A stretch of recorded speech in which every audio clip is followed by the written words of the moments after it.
The icy phone pressed tight against my ear, hard as a brick fresh out of a freezer, digging painfully into my cartilage. The voice from the hospital drilled into my ear, buzzing, every word carrying the chill of disinfectant. Mr. Lin, your wife, Ms. Su Wan, underwent a successful surgery. Her vitals are stable. I stood frozen before the massive floor-to-ceiling window of my office. Below, the city lights blurred into a river of cheap, scattered diamonds. But in my eyes, this scenery was nothing but a swaying halo of light, unervingly hollow. Amen. I squeezed a sound from my throat. It was dry and raspy. My fingers tightened unconsciously, knuckles turning dead white, nearly crushing the innocent coffee cup in my hand. Warm brown liquid squirted from the deformed rim, sliding down my fingers, sticky, smelling of burnt, cheap coffee powder, and dripping onto the sleek floor. Pat, pat. In the overly quiet top-floor office, that sound was amplified, beating annoyingly against my nerves. The glass window acted like a blurry mirror, reflecting my own shadow. My face was pale as a freshly painted wall, brows furrowed so tight the creases could crush a fly. The voice on the other end kept babbling, the flat tone making me want to smash the phone. However, there's a situation I must inform you of. Under the severe impact, Ms. Su suffered a concussion to the brain, resulting in selective amnesia. Our preliminary assessment suggests her memory has suffered large-scale gaps and confusion. Currently, her memory is stable at a point. Approximately 3 years ago. 3 years ago, my heart felt like it was seized by an invisible giant hand and squeezed hard, stopping dead. 3 years ago. That was shortly after we first met, before we had even. Get to the point. My voice shot up, snapping like a string pulled to its limit, hoarse and cracking, carrying a rage unfamiliar even to myself. My reflection in the glass shook, eyes fierce enough to eat someone alive. The person on the other end seemed choked by my sudden hostility, stalling for 2 seconds. In the background, the monotonous beep-beep of medical instruments could be heard, adding to the suffocation. Ahem, the doctor cleared his throat, his tone sounding difficult, tainted with an unspeakable absurdity. The point is, Miss Su has absolutely no memory of the fact that she is married, and the name Lin Yu means nothing to her. She is currently in quite high spirits. She is in the ward, He stalled again, seemingly searching for words. Doing what? My patience was completely exhausted. Every word felt like shards of ice squeezed through my teeth. She is currently using the secondary black card in your name. The doctor's voice dropped lower, carrying the awkwardness of someone witnessing a massive public humiliation. Very focused, very enthusiastically. Shopping online. She is mainly buying limited edition photo books and HD posters of popular young male idols. She's scrolling and commenting at the same time, saying this little puppy is really nice, that one's abs are killer. I gripped the phone, silent. Outside the window, the city lights were still blinding, traffic converging into rivers of light. The coffee stain bloomed into a small dark patch on the floor by my feet. The smell of cheap, burnt coffee in the air seemed to grow stronger. 3 years ago. Black card? Little puppy? Ups. Fine. Suwon, you're really something. A ghastly white ceiling, blindingly bright. The smell of disinfectant in the air was so strong it choked the throat. Suwon leaned back against the hospital bed, her back digging into the hard plastic headboard. Her bones felt weak, and she was a little out of it. She lifted the hand without the foredrip and rubbed her temples hard. Her fingertips were ice cold. Her brain felt stuffed with a ball of yarn clawed apart by a cat. Messy, impossible to untangle. Many things were blurry, as if seen through thick frosted glass, indistinct. She only remembered rushing a deadline for a killer project proposal, pulling a few all-nighters, and then everything going black. Next thing she knew, she was here. A doctor in a white coat, masked so only his eyes were visible, stood by the bed, scribbling away on a clipboard. Next to him was a nurse, fiddling with a forestand. Ms. Su, the doctor spoke, his voice slightly muffled by the mask. How are you feeling? Still dizzy? Suwon shook her head, trying to shake out the mess inside, but the movement was too big. It pulled at the back of her head with a dull pain, making her hiss involuntarily. I'm okay. Just a bit dazed. She frowned, trying hard to recall. Doctor, how did I get in here? Did I just pass out from overtime? The doctor and nurse exchange a look. Suwon understood that look. It screamed. This mess is going to be hard to handle. Ms. Su, the doctor began cautiously, his tone incredibly gentle, as if he were coaxing a kindergartner. Your situation is quite complex. It wasn't just a simple fainting spell. You were in a car accident and suffered a blow to the head. Car accident. Suwon's eyes widened instantly, her mouth gaping open wide enough to fit an egg. She subconsciously reached up to touch the back of her head and, sure enough, felt a patch of thick gauze. Me? A car accident. The concept felt light years away from her life, as distant as a past life.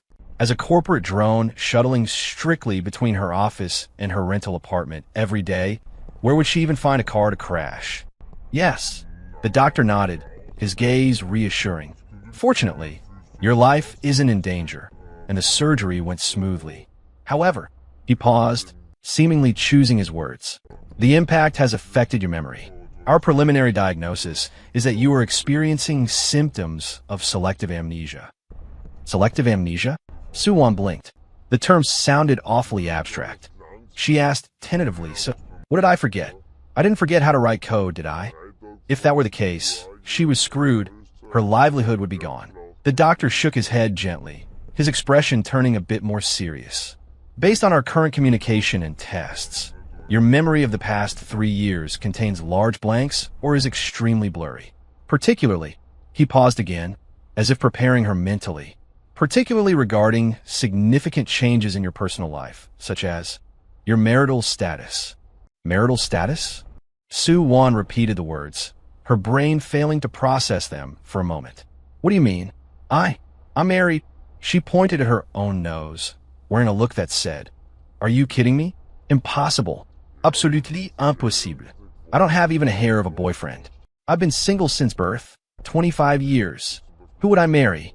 Did I exchange vows with my computer tower? She said this with absolute certainty, carrying the absurdity of someone wrongly accused. Yet the I knew it expressions on the doctors' and nurses' faces only grew more distinct. Ms. Su, according to our records, you are indeed married. The doctor's tone was firm. Your husband is Mr. Lin Yu. He waited outside the operating room all last night and only left this morning for an important company meeting. He should be back very soon. Lin Yu? Suwon frowned, turning the name over and over in her mind. Blank. It was as unfamiliar as a Martian name. Husband? She was married? And to a man named Lin Yu? This was more ridiculous than telling her an alien had suddenly popped out of her code. Impossible. Suwon's voice went up an octave, laced with a panic she didn't even realize she felt. Even if I have amnesia, it can't be this absurd, right? How could I be married? To whom? When? I have zero memory of this. Did you get the wrong person? Or maybe someone with the same name. The doctor sighed helplessly and held the clipboard closer to her. Ms. Su, this is a copy of your ID, as well as the signature in the next of kin section from your admission. Lin Yu. Also, he pointed to the bedside table. Suwon followed his finger. Sitting there all alone was a dark blue velvet jewelry box. It looked high-end.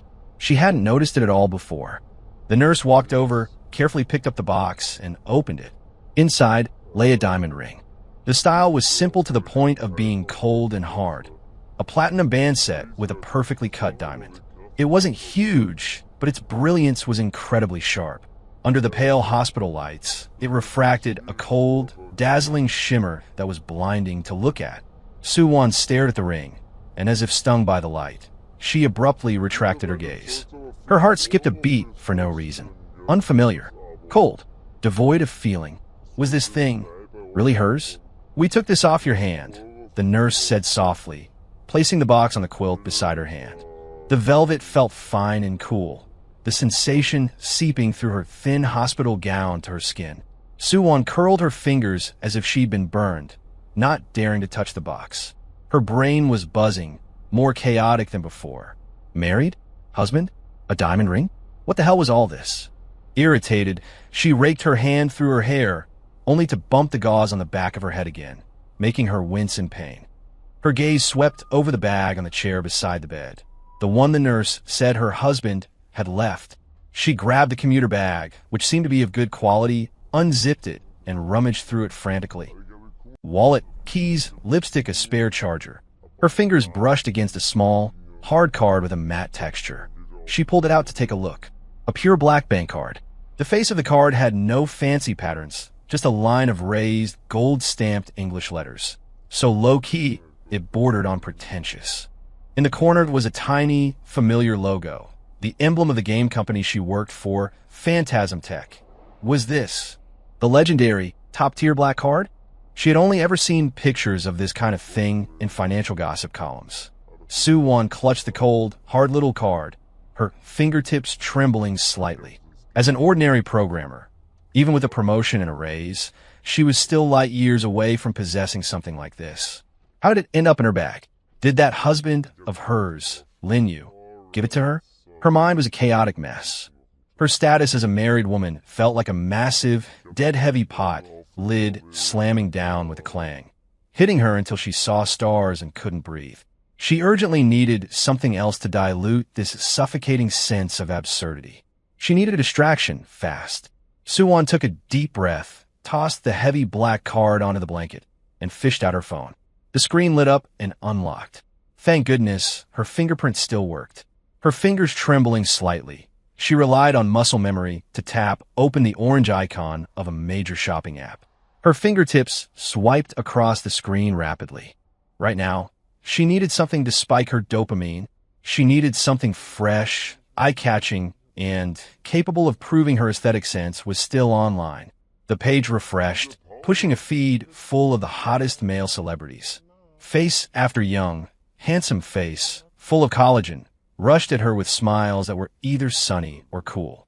Soo-won's eyes finally lit up, and her fingers tapped away furiously. TSK, this puppy dog type has snaggle teeth when he smiles. So cute. Wow, those abs, those lines, that body ratio. Incredible. Making this my screensaver to drool over every day.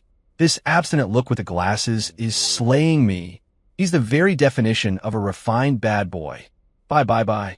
I need a set of limited edition posters. I absolutely must have that high-def photo book. This signed photo. Hiss, a bit pricey, but worth it. Going for it. Muttering to herself, she placed orders without hesitation, flying through the payment process with practiced ease. She pulled up the info for that cold black supplementary card and used it directly. Anyway, it was that husband's card. Why not use it? Just consider it. Compensation for mental distress? She felt a tiny pang of guilt over this slightly shameless thought, but was quickly healed by the beautiful bodies and faces of the fresh young hunks on the screen. Order successful. Looking at the rows of spiritual food awaiting shipment in her order list, Soo-won let out a long sigh of relief, feeling that the knot in her chest had loosened just a tiny bit. Who cares about amnesia or husbands? First, admire beautiful things and soothe her poor, frightened little soul. The hospital room door quietly pushed open a crack. Soo-won was immersed in the joy of scrolling through pictures of another boy band and didn't notice a thing. Outside the door, a tall, cold figure paused there, like a statue devoid of warmth. Lin Yu's gaze passed through the crack in the door, landing precisely on the woman in the hospital bed who was clutching her phone, her eyes gleaming as she stared at the abs of the young man on the screen. He saw her finger rapidly tapping by now and saw the pile of eyesores in her cart. Celebrity signed photo, high-def photo book, limited edition poster. Lin Yu's thin lips pressed into a straight, curve-less line, his jawline pulled tight. His eyes were as deep as a frozen pool, without a single ripple, emitting only a bone-piercing chill that spread silently. His fingers gripping the door handle slowly tightened. The coldness of the metal seeping through his skin couldn't seem to suppress the inexplicable fire in his heart. Fine, Soo-won, using my money to feed your eyes. He ultimately didn't push the door open, but silently took a step back and closed the crack. The sound of his retreating footsteps in the empty corridor was as cold and hard as an ice pick striking the ground. 3. Meeting the iceberg 3 months later. Illusion Tech headquarters, top floor, CEO's office.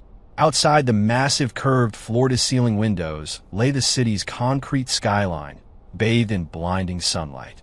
Lin Yu sat behind a large black desk, his back perfectly straight. His dark gray bespoke suit didn't have a single crease, outlining the sharp lines of his broad shoulders and narrow waist. His eyes were lowered, his slender fingers holding a newly delivered project budget report. His fingertip tapped on a specific, exaggerated figure, making a soft click. The air was thick with low pressure.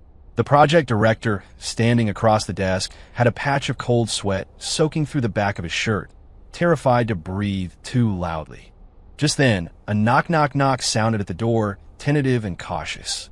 Lin Yu didn't even lift his eyelids, his voice cold enough to freeze the air. "Enter." The door was pushed open, and the HR manager's round, chubby face, plastered with a fake professional smile, poked in. "Mr. Lin, sorry to disturb you. The new intern for the technology department is here to report for duty. I brought their file for your review." He stepped aside, revealing a figure behind him. Lin Yu's gaze remained fixed on that damn budget report as he replied indifferently, "Put it on the table."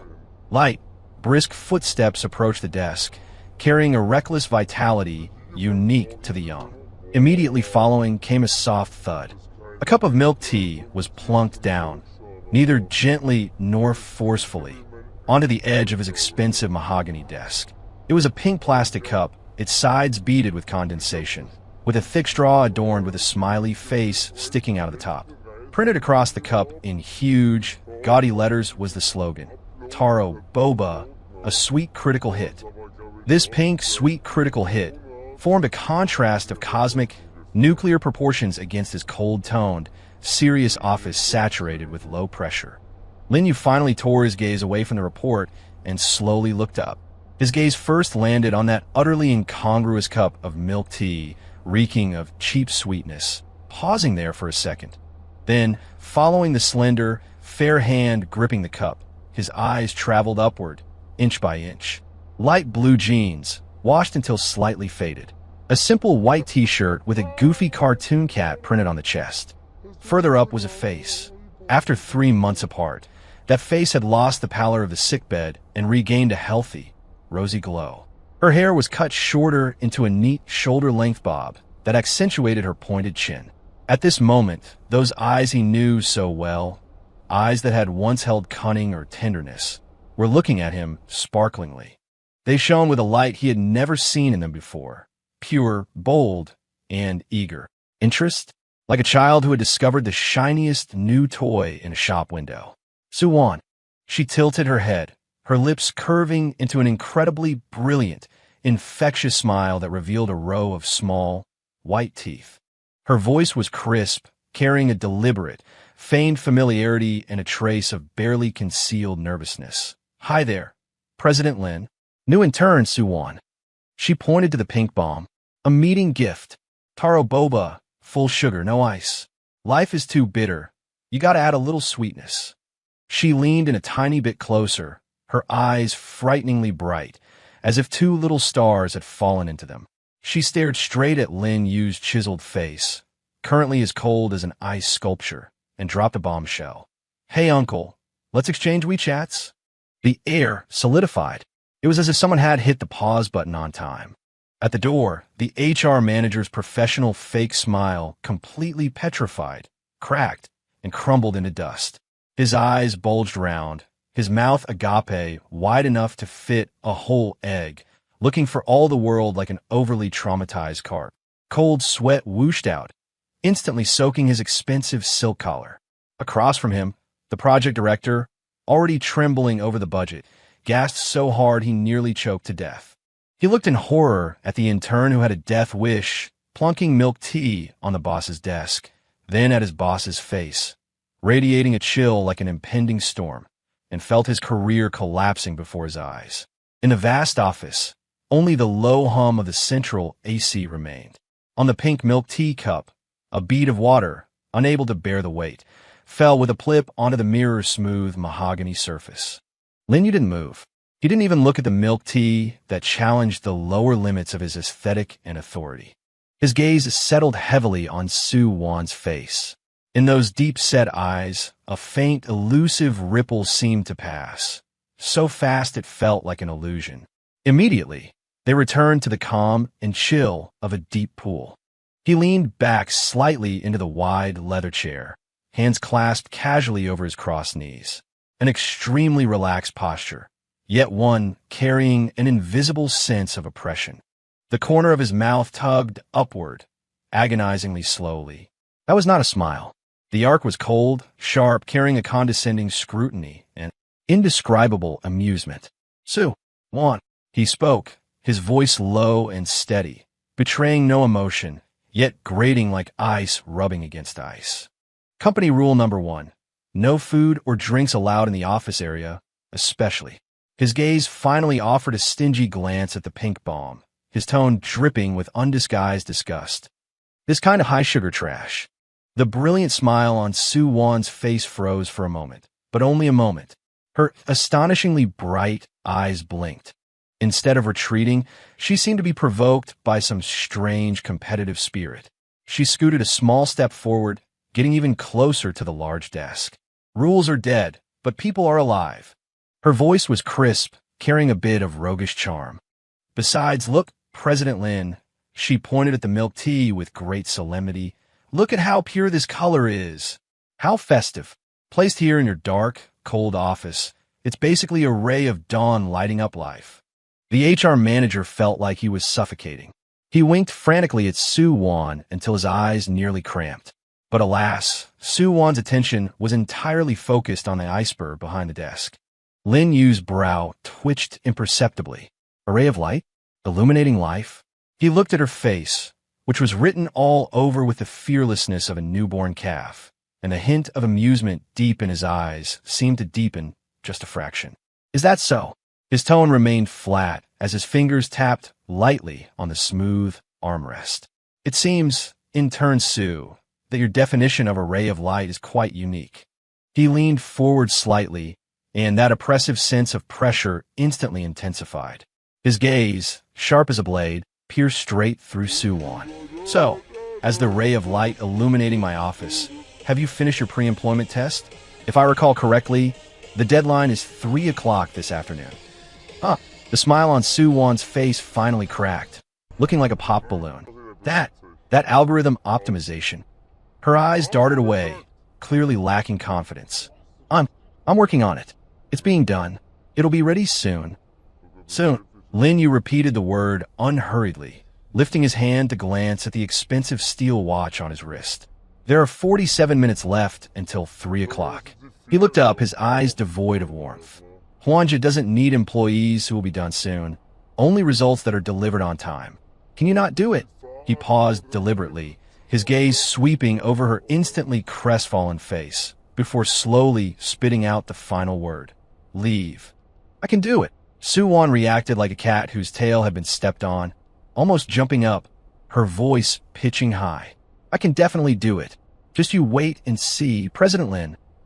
She scrambled to grab the document bag she had brought, turning to rush out and escape this suffocating low pressure. "Wait." Lin Yu's voice wasn't loud, but it acted like an invisible rope, instantly tripping her feet. Sue Wan frozen in place, her heart pounding, daring not look back. "Take your ray of light with you." Lin Yu's gaze returned to the eyesore of a pink milk tea, his tone flat, but carrying an unquestionable command. "Take it away.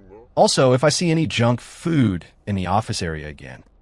He didn't finish the sentence, but the threat in the unspoken words carried more weight than anything else. Sue Wan shuddered. She spun around, snatched up the cup of sweet as salt from the desk, and cradled it in her arms like a hot potato. Head down, cheeks flushed red, she didn't dare look at Lin Yu again as she scrambled out of the office with messy steps, nearly crashing into the doorframe. Bang! The door clicked shut. The office returned to a suffocating silence. But the low pressure didn't dissipate.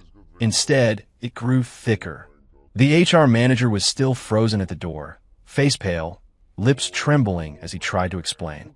"Lin, President Lin, this intern, her credentials passed the review, and her written test scores were good.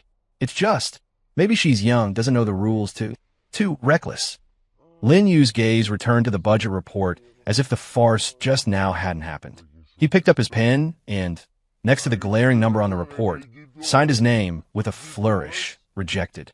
The pen tip scratched across the paper with a soft rustle. Reckless. He didn't look up, his voice betraying no emotion. Interesting, actually. The HR manager paused, unable to figure out if the boss's interesting was praise or criticism. Did he think the intern was amusingly stupid, or something else? He didn't dare ask, so he wiped his cold sweat and retreated obsequiously. Lin Yu was the only one left in the office. He put down the pen, leaned back into his chair again, and looked out the massive floor-to-ceiling window. The sunlight was intense, yet it couldn't dispel the depth in his eyes. A moment later, he picked up the internal line and dialed a number. Secretary Chan. His voice returned to its usual cold hardness. The new intern in the technology department, Su-won, raised the difficulty coefficient of the algorithm optimization test she's in charge of to S-class. I want to see her solution process and result report on my desk at 3 o'clock sharp. The person on the other end seemed to hesitate. President Lin? S-class? That's for senior engineers. Just do it. Lin Yu interrupted him, his tone brooking no argument. Putting down the phone, his slender fingers unconsciously rotated the cold platinum wedding ring on his ring finger. Inside the ring, 2 tiny letters were engraved, W and Y. His gaze became deep and unfathomable again. Su-won, you've forgotten who you are, forgotten who I am, but your guts have certainly grown. He wanted to see just what kind of splash this little wild cat, who had lost her memory and was baring her fangs and claws, could make right under his nose. 4. Code battlefield on the floor housing the technology department. The air permanently smelled of a mix of caffeine and code. Outside the massive floor-to-ceiling windows, the 3 o'clock sun shone brightly, illuminating the rows of workstations. Su-won darted back to her cubicle like a cat whose tail had been stepped on, her arms still tightly clutching that cup of taro bobo, which had already turned lukewarm. Her cheeks were hot enough to fry an egg, and her heart was drumming inside her chest. Thump, thump, thump, vibrating so hard her eardrums tingled. Wan, how'd it go? How did it go? Zhao Xiao from the neighboring cubicle immediately leaned in like a cat catching the scent of fish. She lowered her voice, her eyes gleaming. Did you see CEO Lin in the flesh? Is he earth-shatteringly handsome? Is his aura 10 feet tall? Tell me, did you get frozen into an ice sculpture? Su-won slammed the milk tea onto the desk with a dull thud and slumped in her ergonomic chair, looking utterly despairing. Forget ice sculpture. I felt like I was about to be flayed alive by his gaze right then and there. It was terrifying. She patted her chest, recounting her heroic deeds in the top-floor office with lingering fear, delivering milk tea, asking for his WeChat, getting scolded, being threatened with termination, and finally fleeing in disgrace. Puffed. Zhao Xiao couldn't hold it back and burst out laughing. She hurriedly covered her mouth, her shoulders shaking. A warrior. Wan, you are absolutely the brave warrior of the year. You dare to shove milk tea onto CEO Lin's desk and called him uncle to his face to ask for his WeChat? My God, do you know how the last female supervisor who tried to deliver coffee to him got sent packing? How was I supposed to know? Su-won wailed, burying her face in her arms. I just had a rush of blood to the head and got impulsive. Who knew he was so fierce? 100 times scarier than the rumors online. She peeked out from the crook of her arm with one eye, looking pitiful. And Xiao, he actually remembered my test. S rank. It's due at 3 this afternoon. I haven't even sorted out my train of thought. It's over. My internship is going to end before it even starts. S rank. Zhao Xiao sucked in a cold breath and patted her shoulders sympathetically. My condolences. An S-rank task overseen personally by CEO Lin. Sister, you're on your own. Su-won looked up desperately at the computer screen, where the opened algorithm model looked as complex as hieroglyphics, making her vision swim. That cup of pink, sweet critical hit stood on the corner of the desk like a giant mockery. No, she couldn't just give up. The word coward did not exist in Su-won's dictionary, especially not in front of that iceberg uncle. A surge of spite mixed with inexplicable fighting spirit shot up from the soles of her feet to the top of her skull. She sat up straight abruptly and took a deep breath, her eyes turning fierce, or rather suicidal, milk tea. Is it? Junk food, is it? Fine. Lin Yu, just you wait. She grabbed the mouse, moving like lightning. She quickly maximized the window minimized in the bottom right corner, the orange shopping app. Her fingertips flew across the screen, driven by a desperate, burn-all-bridges resolve. Want to eat junk food? I'm going to make you eat it, and the junkiest kind. Look down on my milk tea. I'll let you taste a real calorie bomb. Aren't you all aloof and ascetic? I'll make you break. Uncle, accept the wrath of an intern. She muttered through gritted teeth, stabbing at her phone screen as if fighting a battle for her dignity. 5 Sweet Trap. 5 minutes to 3 in the afternoon. The door to the CEO's office was knocked, the sound carrying a hint of resignation to death. Come in. Lin Yu's voice remained devoid of warmth. The door opened. Su-won shuffled in with heavy steps, holding an oversized brown paper bag emblazoned with a striking yellow M logo, as if she were carrying a pack of dynamite. Head bowed, daring not to look at the person behind the desk, she walked straight to the expansive mahogany desk. Gently, yet with immense determination, she set the paper bag, emitting the rich aroma of fried food, onto the surface with a thud. It landed precisely over the faint water ring left by the milk tea that morning. Lin Yu's gaze shifted from a document to land on this obtrusive paper bag reeking of rubbish. His brow furrowed almost imperceptibly, and a clear trace of disgust flitted across his eyes. CEO Lin. Su-won's voice was tight, though she strove to maintain composure. My algorithm optimization report and the problem-solving documentation are all on the USB drive. I've also emailed them to you. She spoke rapidly, as if completing a monumental task, and turned to slip away. Halt! Lin Yu's voice wasn't loud, but held a strange, penetrating power that instantly nailed her feet to the floor. Su-won's heart leaped into her throat as she stiffly turned around. Lin Yu's gaze finally shifted from the greasy paper bag to her face. He leaned forward slightly, resting his arms on the edge of the desk with his fingers interlaced. The platinum wedding ring caught the light, reflecting a cold, hard glint. His gaze was sharp as a hawk, carrying scrutiny and a trace of amusement as it leisurely swept over Su-won's small face, which had turned slightly pale from nervousness. I received the report. He spoke slowly, his speed measured as if savoring every word. The line of reasoning is barely clear. There are a few clever tricks, but the overall logic holds together. For an intern, he paused deliberately, looking at Su-won's fists clenched in tension. It's so. You pass. Passed. Su-won's tense shoulders instantly slumped a little, and she almost forgot to breathe. She got through. She actually survived under the double pressure of an S-class mission and her iceberg boss. However, Lin Yu's next sentence immediately extinguished the small flame of relief that had just sparked within her with a pft. But he lifted his chin slightly and tapped the huge paper bag on the desk that was emitting an unhealthy aroma. His tone is flat, as if he were discussing the weather. Intern Su, can you explain what this is? Here it comes. Su-won's scalp prickled, and she braced herself to meet his scrutinizing gaze, trying to squeeze out an innocent smile. This, President Lin, seeing how you manage 10,000 things a day and forget to eat and sleep, you must be hungry. So I specially ordered afternoon tea for you, to replenish your energy. Work requires a balance between labor and rest. After all, afternoon tea. The corners of Lin Yu's mouth lifted extremely slowly into a cold arc.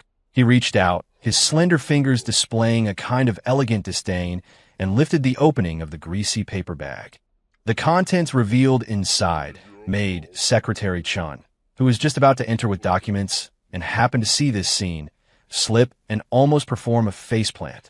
The paper bag was packed to the brim. A Big Mac, the bun slathered with white mayonnaise. A large box of golden, crispy, glistening McNuggets. A large portion of thick, salt-sprinkled fries. A large cup of dark brown ice cola with a thick straw, condensation beating on the cup. And a large strawberry sundae. Pink strawberry sauce dripped onto the snow-white ice cream, looking incredibly sickly sweet. It was a perfect collection of high-calorie, high-sugar, high-fat junk food. It perfectly stepped on every single landmine of Lin Yu. a boss famous for his strict diet and perverted pursuit of health. The air solidified once again. Secretary Chun held his breath, feeling the temperature around the boss drop to absolute zero. Lin Yu's gaze lingered on the pile of calorie bombs for a few seconds, then slowly lifted to lock back onto Su-won. That look was bottomless, carrying an all-knowing clarity and extremely dangerous amusement. He suddenly smiled. It wasn't that cold arc from before, but a genuine, extremely faint smile. Appearing on his perennially icebound face, this smile didn't melt the chill. Instead, like sunlight hitting a polar glacier, it refracted an even colder light. "Specially ordered for me?" He slowly repeated Su-won's words, the ending note rising slightly, carrying a hint of indescribable mockery. "Intern Su, this gesture of yours is truly original." Su-won felt creeped out by his smile, the hairs on the back of her neck standing up. She felt like a little rabbit targeted by an apex predator with nowhere to run. "Fine." Lin Yu leaned back against his chair, hands clasped again, his wedding ring glaringly conspicuous. He looked at Su-won, his eyes calm and ripple-less, yet carrying an unquestionable tone of final judgment. "I accept the afternoon tea." Su-won post. "Accepted?" Just like that? However, Lin Yu's tone suddenly turned cold and hard. "In return, the preliminary user research report for the Mirage project you are responsible for." He paused deliberately, watching the glimmer of luck in Su-won's eyes fade rapidly, replaced by fresh terror. "Redo it." 2 words. Clear, cold, decisive. "Huh." Su-won looked as if she had been struck by lightning, her small face collapsing instantly as a wail escaped her lips. "Why, President Lin, I stayed up for 3 whole nights for that report. I lost a handful of hair." "Why?" Lin Yu raised an eyebrow, his fingertip tapping lightly on the desk, making a crisp sound. His gaze swept pointedly over the huge McDonald's paper bag on the table. "Because I suddenly feel that you seem to have an excess of energy and plenty of time to spend on balancing work and rest." His gaze settled back on Su-won's face, which was written all over with breakdown. The cold, spitefully amused arc at the corner of his mouth deepened. 10 times.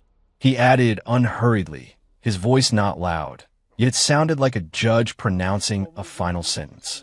"Next Monday morning, I want to see 10 research reports on the Mirage project on my desk, each from a different angle, different depth, and covering every potential user pain point. If there's one missing, or if the quality is not up to par." He leaned forward slightly, that oppressive pressure once again enveloping Su-won. His eyes were sharp as knife blades, every word smashing clearly against her eardrums. "Pack your things and go." Su-won stood frozen in place, feeling as though 10,000 alpacas were galloping through her mind, kicking up a cloud of dust. She looked at the man behind the desk, calm, composed, as if he had merely issued the most ordinary of instructions, and then looked at the McDonald's paper bag standing on the desk like a piece of incriminating evidence. A massive wave of grievance, mixed with the anger of being toyed with, suddenly rushed to her head. Blood instantly surged to her cheeks, burning the tips of her ears red. Why? Just because she sent him a cup of milk tea and a bag of burgers? He has to work her to death? 10 reports? By next week? Is this something a human being would do? Even a capitalist wouldn't be this ruthless. Lin Yu. The name rushed out of her mouth almost without passing through her brain, carried by a chest full of fury and grievance. The voice exploded in the overly quiet top-floor office, sounding exceptionally loud and abrupt. Secretary Chun, who was standing at the door clutching documents and trying to be invisible, shook with fright, nearly dropping his folder. He looked at Su-won in horror, as if gazing at a brave warrior about to self-destruct on the spot. The trace of a cold arc on Lin Yu's face vanished without a trace. He slowly raised his eyes, his gaze like a solid ice pick, stabbing straight at Su-won. The air pressure in the entire office plummeted. Even the whir of the central air conditioning seemed to stagnate. "What did you call me?" His voice was low and level, yet held the dead silence that precedes a storm. Every word felt coated in shards of ice. Su-won shivered under that gaze. The anger that had rushed to her head was instantly doused by half, leaving only a belated panic. "It's over." How did she shout out the name she was saying in her heart? And she shouted it so loudly, so righteously, looking at Lin Yu's face, radiating cold air and impending doom. A massive survival instinct instantly crushed everything else. Her brain spun at unprecedented speed. Run. Must run. This place is not safe. In a split second, Suwon made a move that nearly caused Secretary Chen's eyes to pop out of his head. She bent violently at the waist, executing as standard as can be 90-degree bow in Lin Yu's direction. The movement was so sweeping, she almost banged her forehead on the edge of the desk. I'm sorry, President Lin. I was wrong. Her voice was loud and resounding, carrying a tragic, go-for-broke quality. I'll go redo the report right now. 10 times. I promise to have them on your desk on time next Monday. If there's one word missing, you can fire me. Having roared this all in one breath, she didn't dare lift her head to check Lin Yu's expression. Maintaining the bowing posture, she bounced backward a giant step as if her feet were spring-loaded, then turned and bolted. The movements were executed in one smooth flow, fast as a rabbit. Bang! The heavy solid wood door of the office was slammed shut with all her might, making a deafening noise that seemed to make even the walls tremble. The door panel cut off the outside world. Inside the office, there was a deathly silence. The giant McDonald's bag on the table emitted a stubborn aroma of fried food. The water droplets on the wall of the iced cola cup gathered into a thin stream, sliding silently down to form a small, dark, cold water stain on the polished mahogany desk. Lin Yu remained in his original posture, leaning back in his chair. There was no expression on his face, only a complex undercurrent surging deep within his eyes. Anger? Perhaps a little. The offense of being addressed by his full name by a lowly intern. But more than that, there was a sense of loss of control that even he hadn't anticipated. Watching her flee in panic like a small animal that had been provoked into puffing up its fur only to turn cowardly, that clumsy yet desperate 90-degree bow. A strange, slightly dark amusement quietly took root. He slowly raised his hand, his thumb unconsciously and forcefully rubbing the cold platinum ring on his ring finger. The letters W and Y, engraved on the inner band, pressed against his skin. Suwon. She had forgotten who he was, yet dared to challenge his bottom line again and again. She had forgotten their relationship, yet used this clumsy and ridiculous method to try and get close. He picked up the internal line and dialed the technical department. Managerly, his voice returned to its usual cold hardness. The new intern, Suwon.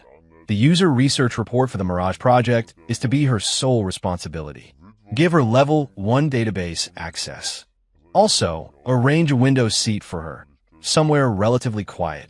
He paused, then added, to make it easier for her to balance work and rest. The person on the other end of the phone seemed to freeze for a moment before hurriedly complying. Yes, Mr. Lin. Hanging up, Lin Yu's gaze landed once again on that greasy McDonald's paper bag, his eyes dark and unfathomable. The game seemed to be just a little bit more interesting than he had anticipated. 6. The rose strikes back as the lunch break drew to a close.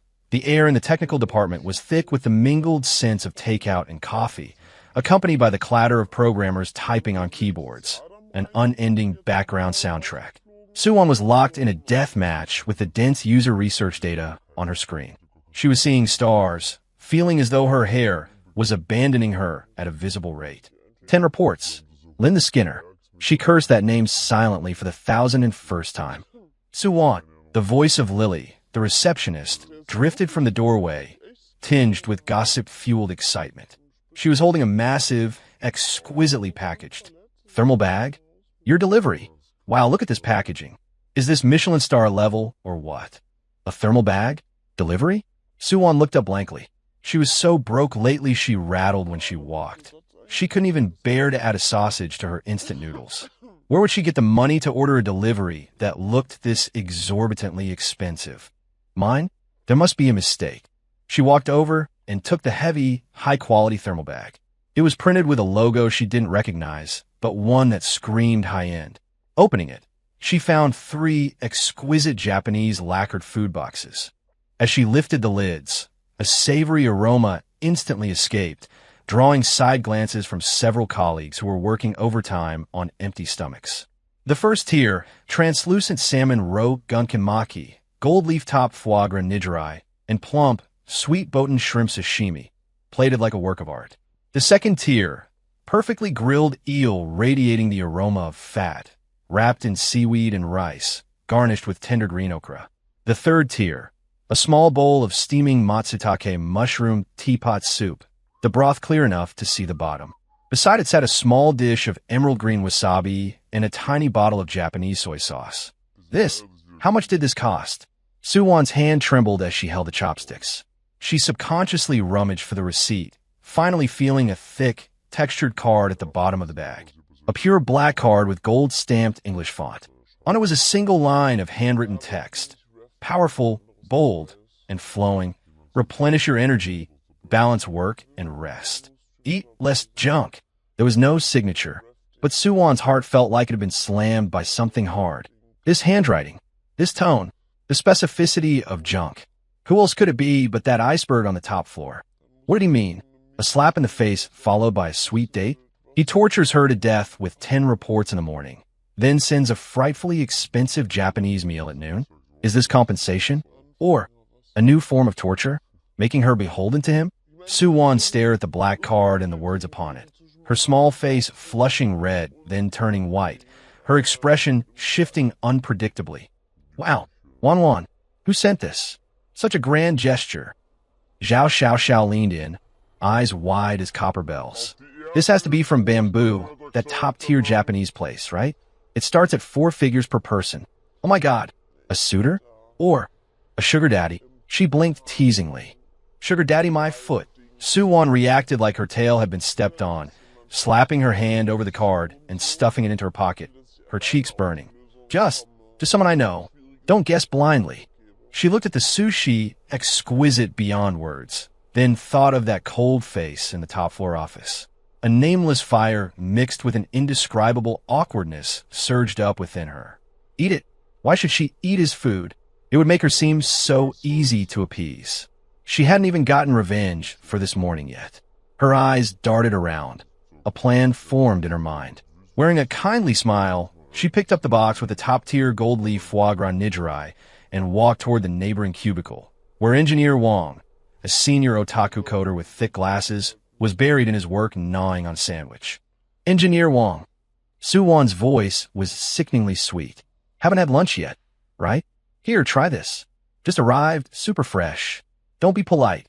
She shoved the box, obviously worth a fortune, into Engineer Wong's hands without allowing any refusal.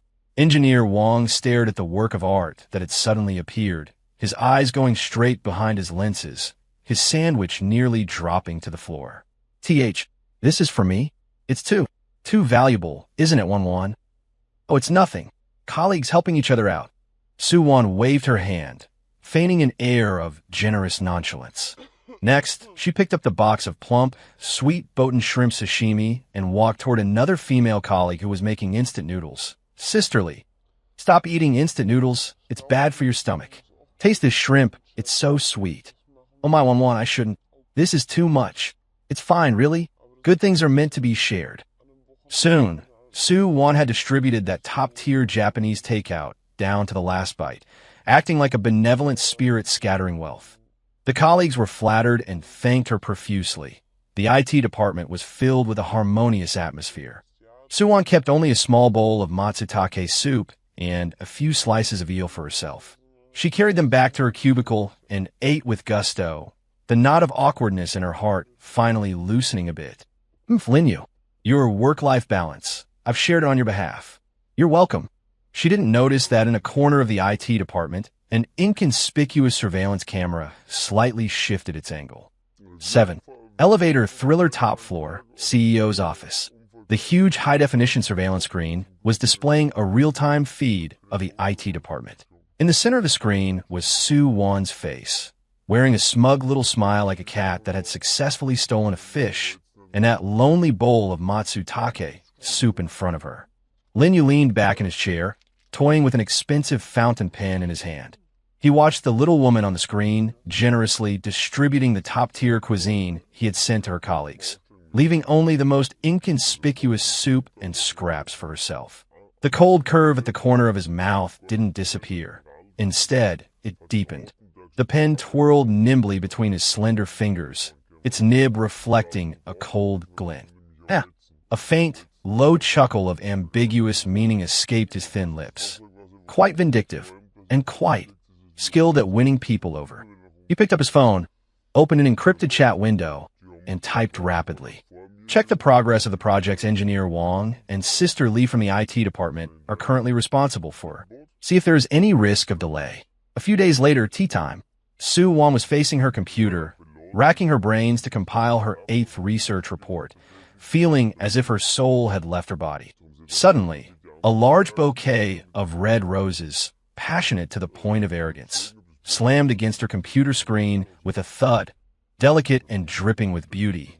The petals still bore fresh water droplets, and a rich rose scent domineeringly filled the entire cubicle. At a glance, there were at least 99 of them. Wow!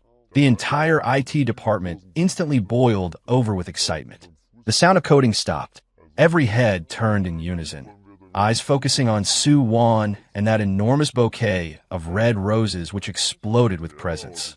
Su Wan, confess immediately. Who sent them? Such a big gesture. 99 Bulgarian air-flown roses, surely. OMG. So romantic.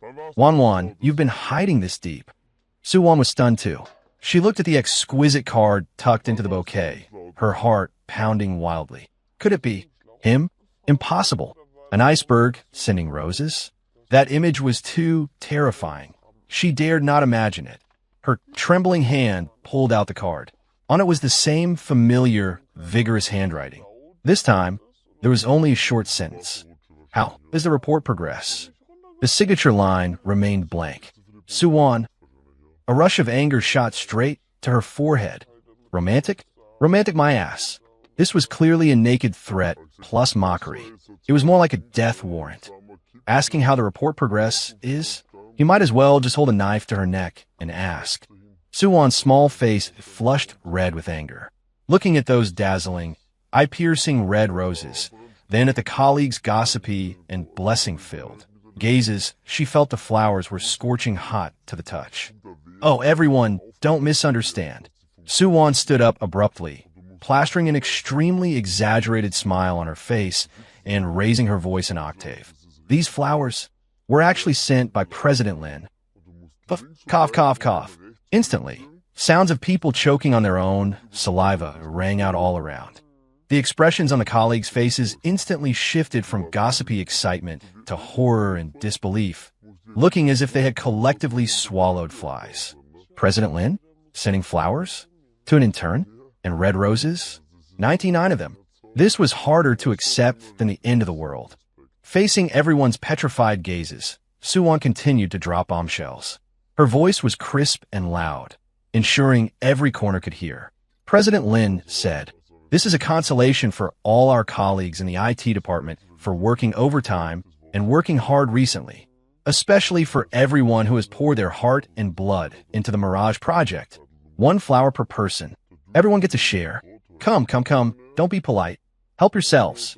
As she spoke, moving as efficiently as someone handing out flyers, she pulled the bright red roses out of the huge bouquet, one by one, and involuntarily stuffed them into the hands of the colleagues nearest to her.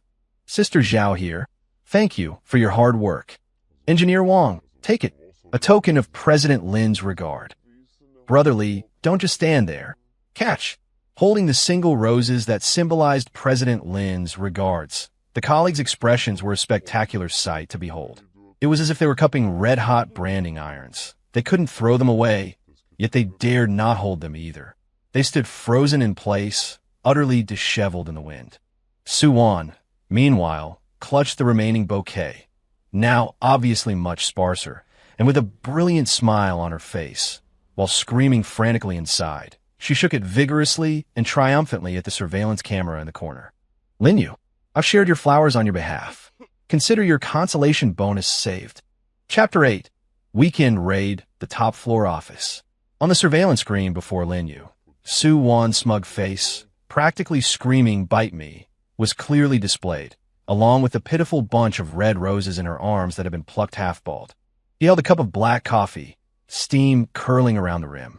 Watching that little woman on the screen, bold enough to borrow flowers to offer Buddha, using his name to turn his regards, threats, into departmental welfare. The corners of Lin Yu's lips slowly, ever so slowly, curved upward. This time, it wasn't a cold arc, nor was it a faint smile laced with malice. It was a genuine smile, one tinged with helplessness, yet harboring intense interest and indulgence. A smile extremely rare for him. He lifted the coffee and took a sip. The bitter liquid slid down his throat. His thumb habitually rubbed the cold band on his ring finger. Suwon. She had forgotten the past, yet she could still so easily stir up these frozen waters. Friday, closing time. A relaxed atmosphere of finally liberated permeated the technical department. Suwon let out a long sigh and carefully placed the 10th fresh out of the oven user research report, still warm from the printer, into her folder. Done. 10 great mountains. She had finally moved them all. She felt physically drained, but her spirit was abnormally high. Tomorrow was the weekend. She was going to sleep until the end of time. Humming an off-key tune, she packed her backpack and walked briskly toward the elevator hall. Her mind was already debating whether to stay in and binge-watch shows or go out for a feast to reward herself. The elevator doors opened with a ding. Suwon had just stepped inside when a familiar, overwhelmingly oppressive and chilly aura washed over her. She looked up, and her heart stopped. Lin Yu. He stood in the center of the elevator, his posture as upright as a pine. A dark gray suit jacket was draped casually over the crook of his arm, revealing a crisp white shirt underneath. The top button was undone, shedding some of his usual cold rigidity, but adding a touch of languid. Danger. He was looking down at his phone, his side profile looking exceptionally sharp under the overhead light. In a confined space, there was nothing but the faint, cool scent of cedar clinging to him, and the sound of Suwon's own heart pounding like a war drum. Suwon froze at the door, neither entering nor retreating. A strong sense of crisis, like a small animal stumbling into the territory of an apex predator, seized her. Lin Yu seemed to sense someone's presence and looked up. His deep gaze landed on Suwon, carrying a trace of imperceptible scrutiny as it swept over her instantly frozen expression and slightly widened eyes. Off work, he spoke, his voice sounding exceptionally low in the enclosed space, devoid of emotion. Why, yes. Yes, President Lin. Suwon answered bracingly, like a primary school student called on by a teacher. She quickly shrank into the furthest corner of the elevator, wishing she could embed herself into the stainless steel wall. She lowered her head, pretending to study the button panel, praying frantically in her heart. Don't look at me. Don't look at me. Just pretend I don't exist. The elevator doors slowly slid shut and began to descend. In a narrow space, the air felt so thick it was almost impossible to breathe. Suwon could clearly hear the roar of her own heartbeat. Did you finish the reports? Lin Yu's voice sounded again, breaking the suffocating silence. He continued to stare at the mirror-like elevator doors ahead, his tone as flat as if he were discussing the weather. Fine. Finished. 10 copies. They're all in the bag. Suwon answered immediately, her voice floating slightly from nerves. Guaranteed. Quality and quantity. She subconsciously gripped her backpack's straps tighter, as if they were a lifeline. Amen. Lin Yu responded faintly and said no more. The elevator descended smoothly, the numbers changing steadily. For Suwon, seconds felt like years. She only hoped to reach the first floor quickly. Just as the elevator was about to reach the ground floor, and Suwon secretly breathed a sigh of relief, preparing to dash out the moment the doors opened. Ding! The elevator stopped at a certain floor. The doors opened. Outside stood several employees from other departments, talking and laughing as they prepared to enter. The moment they looked up and saw Lin Yu standing inside, the smiles on their faces instantly solidified, as if someone had hit the pause button. The air went instantly silent. Lin Yu remained expressionless, his gaze sweeping over them indifferently. It was as if those employees had been swept by an invisible chill. They all stepped back in unison, plastering extremely unnatural smiles filled with obsequiousness and awe onto their faces, and spoke with one voice. "President Lin, please, you go first. We'll wait for the next one. No rush. No rush at all." Having said this, they very consciously and with synchronized movements pressed the button outside to close the elevator doors. Under Sue Wan's despairing gaze, the elevator doors slowly slid shut again. It cut off the outside world and severed her last hope of escape. In the narrow space, it was just her and Lin Yu again. Sue Wan felt that her back was already soaked through with sweat. She kept her head obstinately lowered, staring at the tips of her shoes, wishing she could vanish right there and then. "Are you afraid of me?" Lin Yu's voice suddenly rang out, very close. It carried a note of playful scrutiny. Sue Wan started violently. She subconsciously looked up, only to crash right into his deep, bottomless eyes. That gaze seemed to have hooks in it, capable of seeing right through a person's heart. "And no," Sue Wan denied it flatly, her voice rising in pitch due to her guilty conscience, sounding particularly jarring. "President Lin, you are approachable. Amiable. Everyone respects you very much." She racked her brains for complimentary words, wanting to slap her own mouth as soon as she said them. Approachable? Amiable? She didn't even believe it herself. Watching her panicked, dodging eyes and flushed cheeks, the corners of Lin Yu's mouth curled up almost imperceptibly. The arc was extremely slight, yet like a stone thrown into a cold pool, it sent out subtle ripples. "Is that so?" His tone lifted slightly, and he turned his body slightly toward her. That oppressive scent of cold cedar enveloped her even more distinctly. He leaned forward slightly, closing the distance. His voice dropped lower, carrying an indescribable magnetism as it drilled clearly into Sue Wan's ears. "Then why? Every time you see me, is it like a rabbit seeing an eagle?" Boom! Sue Wan's face instantly exploded in red. All the blood rushed to the top of her head. Her ears were buzzing. He was too close. So close she could even see the curve of his thick eyelashes and see that hint of wicked amusement deep in his eyes. A rabbit seeing an eagle? What kind of lousy metaphor was that? A massive wave of humiliation and the embarrassment of being seen through instantly drowned her. The string called reason, snap, broke. "Ooh, who's a rabbit?" Sue Wan didn't know where she found the courage, but she stiffened her neck and jerked her head up. With eyes exceptionally bright from indignation, she glared fiercely back at him, her voice trembling with a reckless abandon. "Lin Yu, don't you go too far. I finished the reports. 10 copies. Not a single word missing. Don't you think about picking holes just to deduct my internship points?"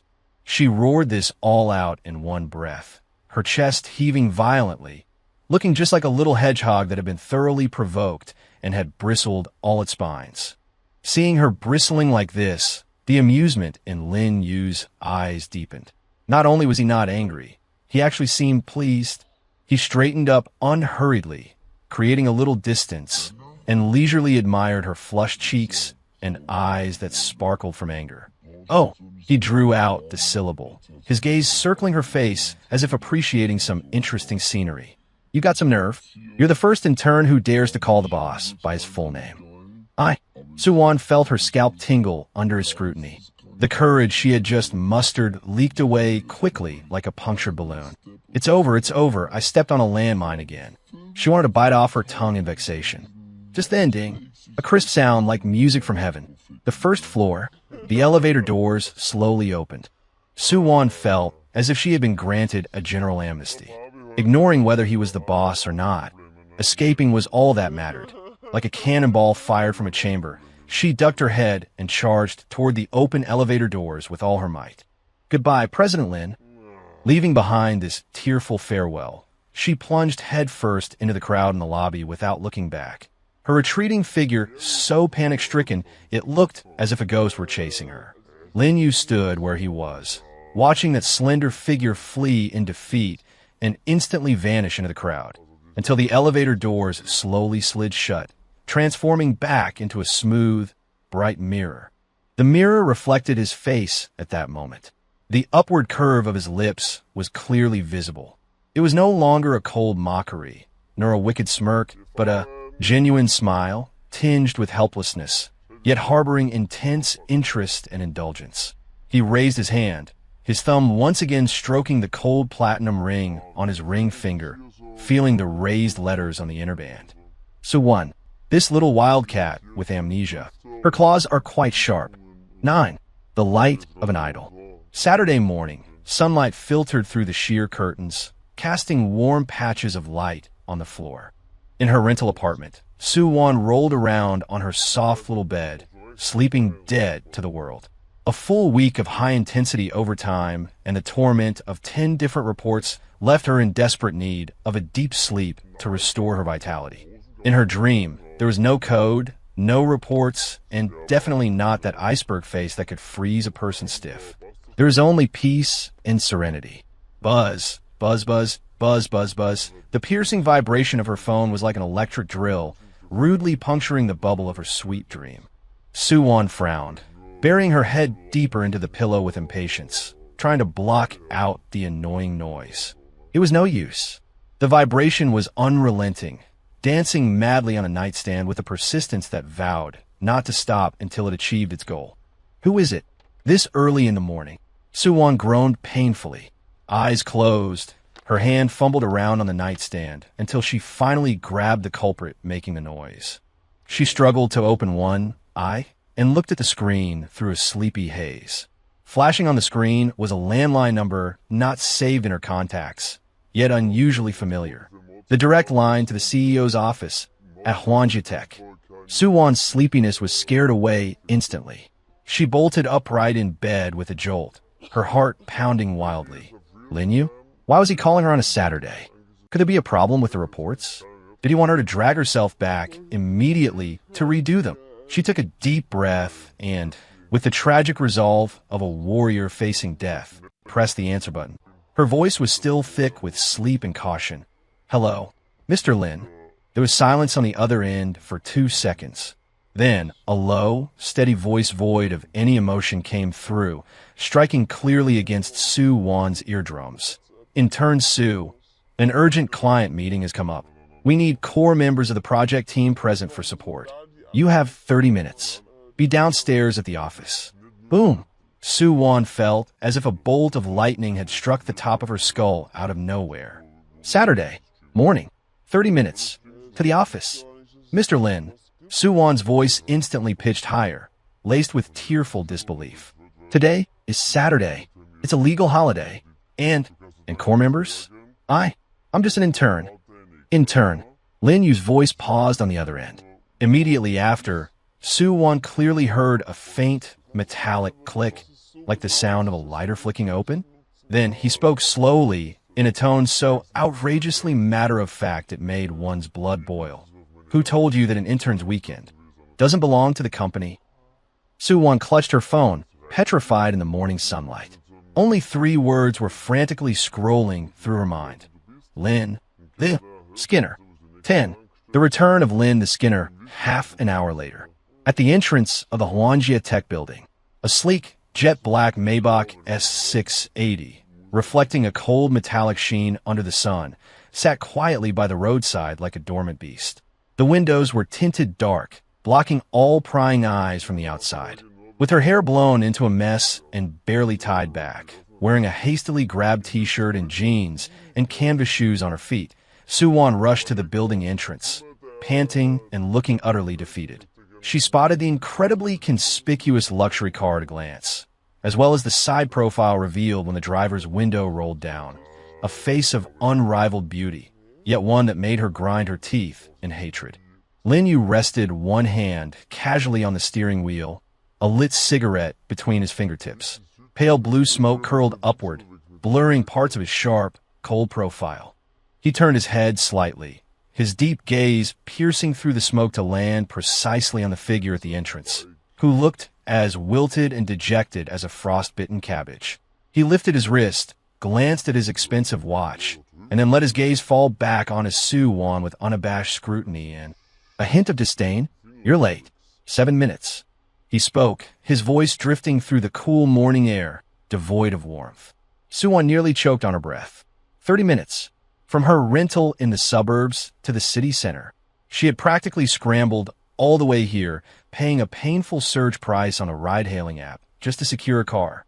She didn't even know if they had run any red lights. And he still had the nerve to complain she was late. Mr. Lin, 30 minutes is really... She tried to defend herself. Get in. Lin Yu interrupted her, his tone leaving no room for argument. He stubbed out the cigarette and tossed it into the car's ashtray. Su-won looked at the door, which seemed to symbolize the gate to a capitalist's luxury cage, and fought an internal battle. Resist? She didn't dare.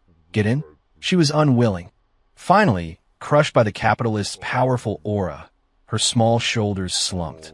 Resigning herself to fate, she dawdled over to the car, pulled open the rear door, and crawled inside like a browbeaten victim. The car door slammed shut with a bang, cutting off the outside world. Instantly, the cabin was filled with a crisp, cold scent of cedar mixed with the faint, lingering smell of tobacco, enveloping her in an overbearing manner. The car started smoothly, merging into the sparse weekend morning traffic. Su-won curled up in the farthest corner of the back seat, trying her best to minimize her presence. Her eyes were fixed on the rapidly receding streetscape outside the window, while in her mind, she cursed the man driving up front 100 times over. The car drove past the bustling commercial district, but didn't stop at any office buildings. Instead, it headed toward the suburbs. The buildings on both sides of the road became sparser, and the greenery grew denser. The doubts in Su-won's heart grew larger. An important client meeting? In the suburbs? Mr. Lin, she finally couldn't hold back, asking cautiously, Where exactly are we going for this meeting? The man in the front seat glanced at her through the rearview mirror, his gaze behind the lenses deep and unreadable. You'll know when we get there. Concise as always, offering absolutely no information. Su-won, fine, you're the boss. You call the shots. The car finally entered an extremely quiet and elegant area. Amidst the sheltering trees, several uniquely designed buildings with a distinct therapeutic style were partially visible. The air was filled with the scent of grass and trees and a sense of tranquility. Was this that top-tier private sanatorium in the suburbs? Su-won was even more bewildered. Bringing her to a sanatorium for a client meeting? Lin Yu parked the car in front of a small building covered in green vines. He got out, walked around to the back seat, and opened the door for Su-won. Get out. Su-won followed him into the small building, full of suspicion. The interior decor featured warm wood tones, soft lighting, and a faint scent of medicinal herbs drifting through the air. It was so quiet she could hear her own heartbeat. Nurses and doctors in simple, elegant uniforms moved silently back and forth. No matter how she looked at it, this didn't seem like a place for a business meeting. Lin Yu seemed very familiar with the place, leading her straight through the quiet corridor to the outside of a spacious, bright rehabilitation room. Through the huge floor-to-ceiling glass windows, she could see various pieces of professional rehabilitation equipment arranged inside. An elderly gentleman wearing loose sportswear, with gray hair but looking hale and hearty, was earnestly doing balance training under the guidance of a therapist. His movements were somewhat slow, but very steady. When Su-won saw the old gentleman's face clearly, she felt as if she had been struck by lightning. She covered her mouth abruptly to stop herself from screaming. Young, Professor Yang, she cried out involuntarily, her voice distorted by shock. Professor Yang Jinghua, the titan of the domestic artificial intelligence field, her most worshipped idol during university. The inspiration for her graduation thesis topic had come from one of Professor Yang's early works. She had only heard that Professor Yang injured his leg in an accident a few years ago and had been recuperating, rarely making public appearances. How could he be here? Lin Yu brought her to see Professor Yang. Lin Yu stood beside her, his gaze resting on the focused elderly man in the rehabilitation room, his eyes holding a rare trace of warmth and respect. Elder Yang is the most important technical consultant for our Mirage project and also one of the biggest investors. His voice was low and steady, exceptionally clear in the quiet corridor. He's recovering well, and recently he wanted to understand the progress of the project's core components, specifically the application model of the dynamic emotional algorithm in user immersion experiences. He paused, turning his gaze to Su-won, who was beside him, completely petrified with her mouth wide enough to fit an egg. The core architecture and preliminary test data for this model, he said, looking at her eyes, which were round with shock and disbelief, the corners of his mouth lifting in an extremely tiny, barely perceptible arc, were done by you. Boom! Suwon's brain completely crashed. She did it. That dynamic emotional algorithm, model she had pulled countless all-nighters for, lost handfuls of hair over, and was scolded mercilessly by Lin Yu for, only to be forced to redo it countless times. It was, for Professor Yang to see, it was the core of the Mirage project. A massive wave of shock drowned her like a tsunami, followed immediately by overwhelming panic. Mr. Lin, Suwon suddenly grabbed Lin Yu's arm, her fingers turning white from the force, her voice shaking uncontrollably. No, absolutely not. My model, it's just a semi-finished product. There's still so many bugs I haven't fixed. The logic isn't fully self-consistent either. Show it to Professor Yang? That's too humiliating. I'll be nailed to the pillar of academic shame. I beg you, Mr. Lin, send someone else. Engineer Zhao, Engineer Wang, they are all 100 times better than me. She was rambling incoherently, so anxious that tears were about to spill out. Losing face in front of her idol? That was worse than death. Lin Yu looked down, glancing at her hand, tightly gripping his arm. The girl's fingers were slender. Her grip was so tight that her fingernails had turned white. He could clearly feel the slight tremor running through her body and the immense panic radiating from her. He raised his eyes and looked at her. That small face, usually so full of vitality or a hint of sly playfulness, was now filled only with pure, unadulterated fear and pleading, like a shivering fawn driven to the edge of a cliff. Lin Yu's gaze was bottomless.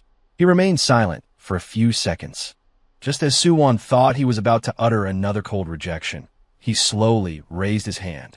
His movements were a bit unfamiliar, perhaps even stiff, as he gently patted her on the shoulder, which was tight with tension. It was very light, like the brush of a feather. Yet, the heavy sense of power transmitted through his warm palm acted like a faint electric current, instantly piercing through Suwon's panic. What are you afraid of?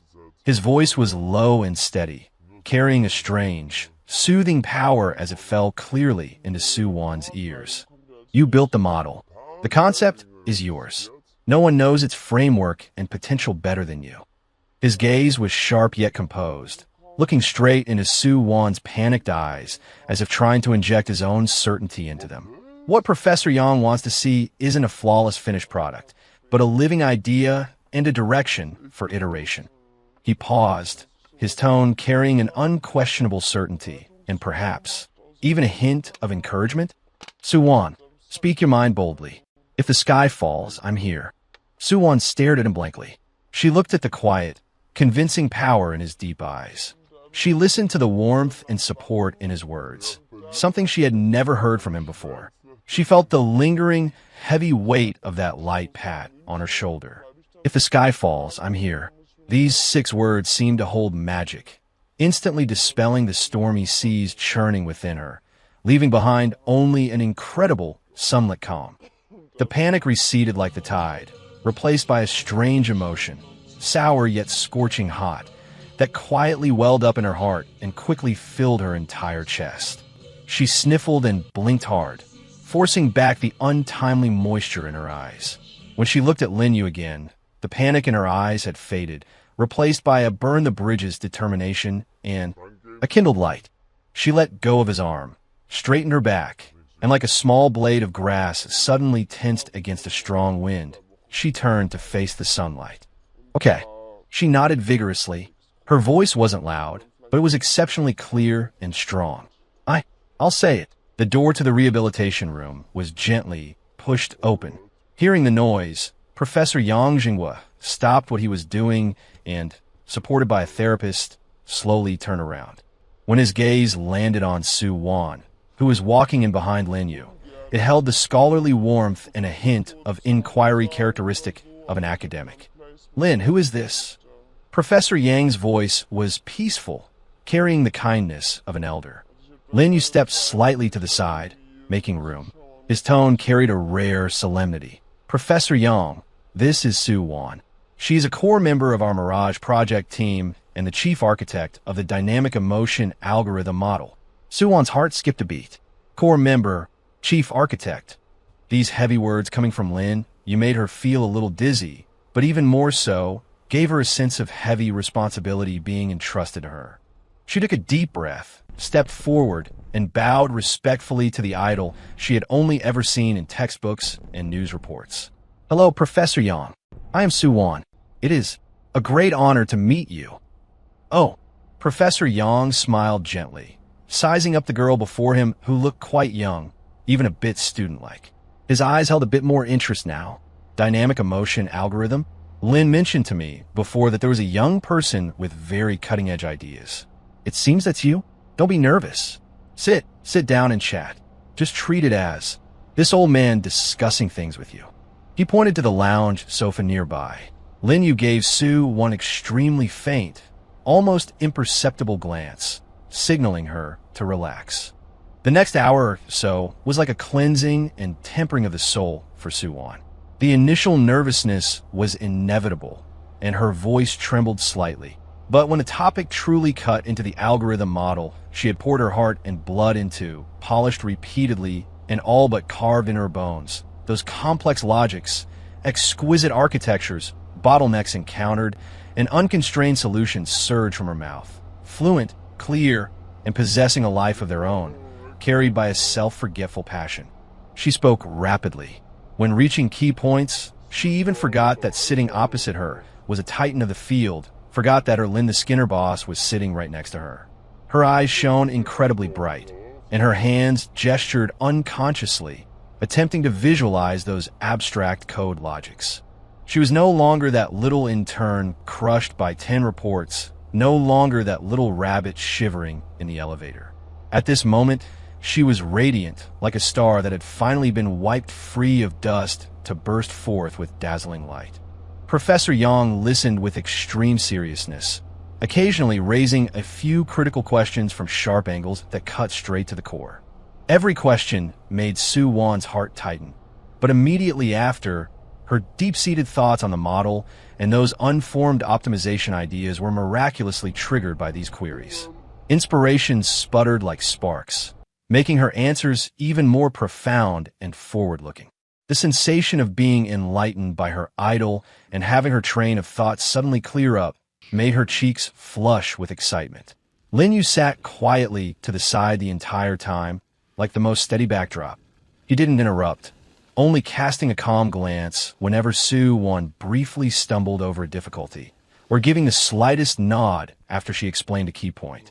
He was more like a silent guardian, a steady anchor, providing voiceless yet solid support amidst the storm of her thoughts. When Suwon finally finished explaining the last optimization direction and stopped, parched, a brief silence fell over the rehabilitation room.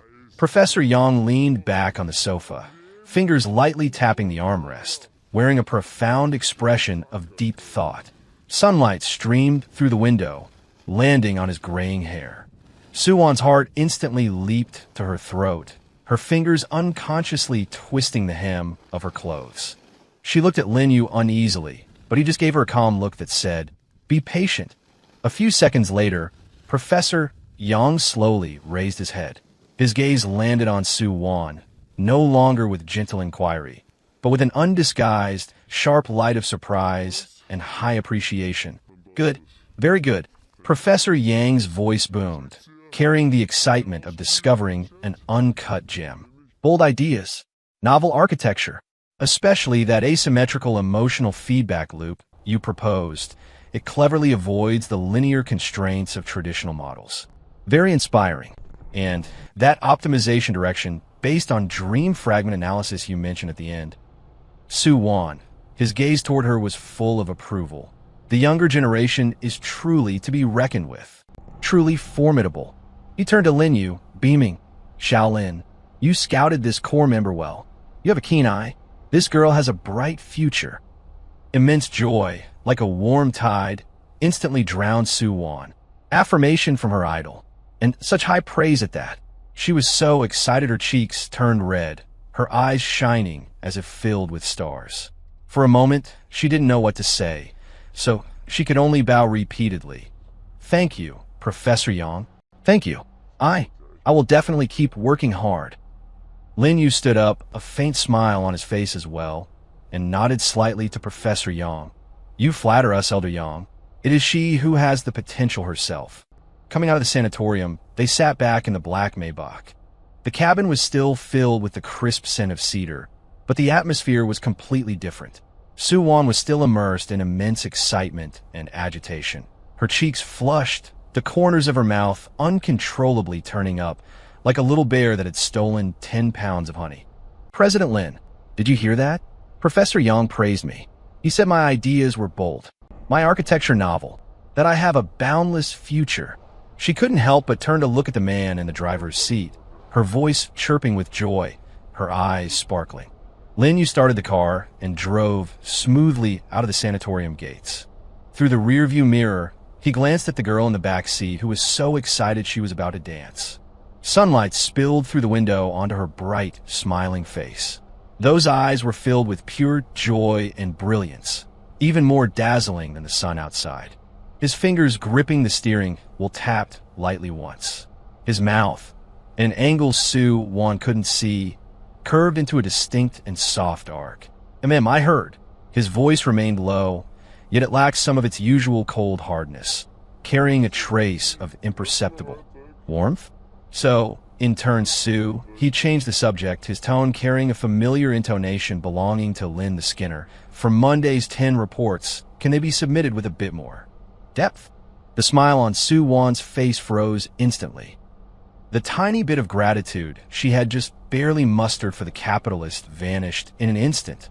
As expected, a capitalist is a capitalist. The essence of exploitation never changes. She turned her head away, puffing out her cheeks, ground her teeth at the scenery rapidly retreating outside the window, and muttered under her breath. "Slave driver." Her voice was faint, but in the quiet carriage, it was clearly audible. Lin Yu looked through the rearview mirror at the pouting profile reflected there, and the amusement in his eyes spread silently. 11. The tenderness beneath the iceberg. Days slipped by amidst busyness, exploitation, intermittent outbursts of frustration, and occasional, unexpected surprises. At Phantom Tech, especially under the special care of Big Boss Lin, Su Wan was growing at rocket speed. Her feelings toward that iceberg boss on the top floor were as complex as a tangled ball of yarn. Teeth-gritting hatred, mainly directed at the endless reports, mixed with a tiny bit of gratitude for being recognized, limited only to the Professor Yang incident, and an indescribable awkwardness that arose from being teased every now and then. For example, when she worked overtime late into the night, famished and sighing over instant noodles, a beautifully packaged, steaming portion of high-end Japanese cuisine or nourishing soup would magically appear on her desk. There was no card, but she knew who it was even if she thought with her toes. Or for instance, when she was driven to the brink of madness by a technical problem, pulling her hair out in the break room. The next day her inbox would receive an anonymous email containing several precise, highly inspiring, and sometimes even unpublished frontier research papers. The intention was so clear that it was hard for her to play dumb. And then there was President Zhang, that greasy client who loved to get handsy under the guise of work. Recently, he had suddenly become exceptionally well-behaved. Not only did he cancel all unnecessary meetings, but even during a project alignment call, she could feel his trepidation and caution through the phone line. Su Wan seriously suspected there was an invisible hand operating behind the scenes. This feeling of being covered from all angles, with no blind spots, yet in an extremely secretive manner, made the ball of yarn in Su Wan's heart tangle even tighter. While she enjoyed the convenience brought by this special treatment, she also felt incredibly awkward about this ambiguous care, especially every time she accidentally met Lin Yu in the elevator or corridor. His businesslike, frosty demeanor, as if nothing had happened, made her feel stifled. What exactly did he mean? What did he take her for? Squeeze the life out of her when he needed to exploit her, and toss her a bone when he was in a good mood? This awkward and anxious emotion reached its peak late one night while working overtime. Su Wan finished the last piece of code at hand, rubbed her sore eyes, and looked at the time in the bottom right corner of the screen, 1:30 a.m. The entire technical department had long been empty. Only the solitary lamp at her station remained lit. She was tired and hungry. She sighed and habitually glanced at her desk. It was empty. No mysterious takeout tonight.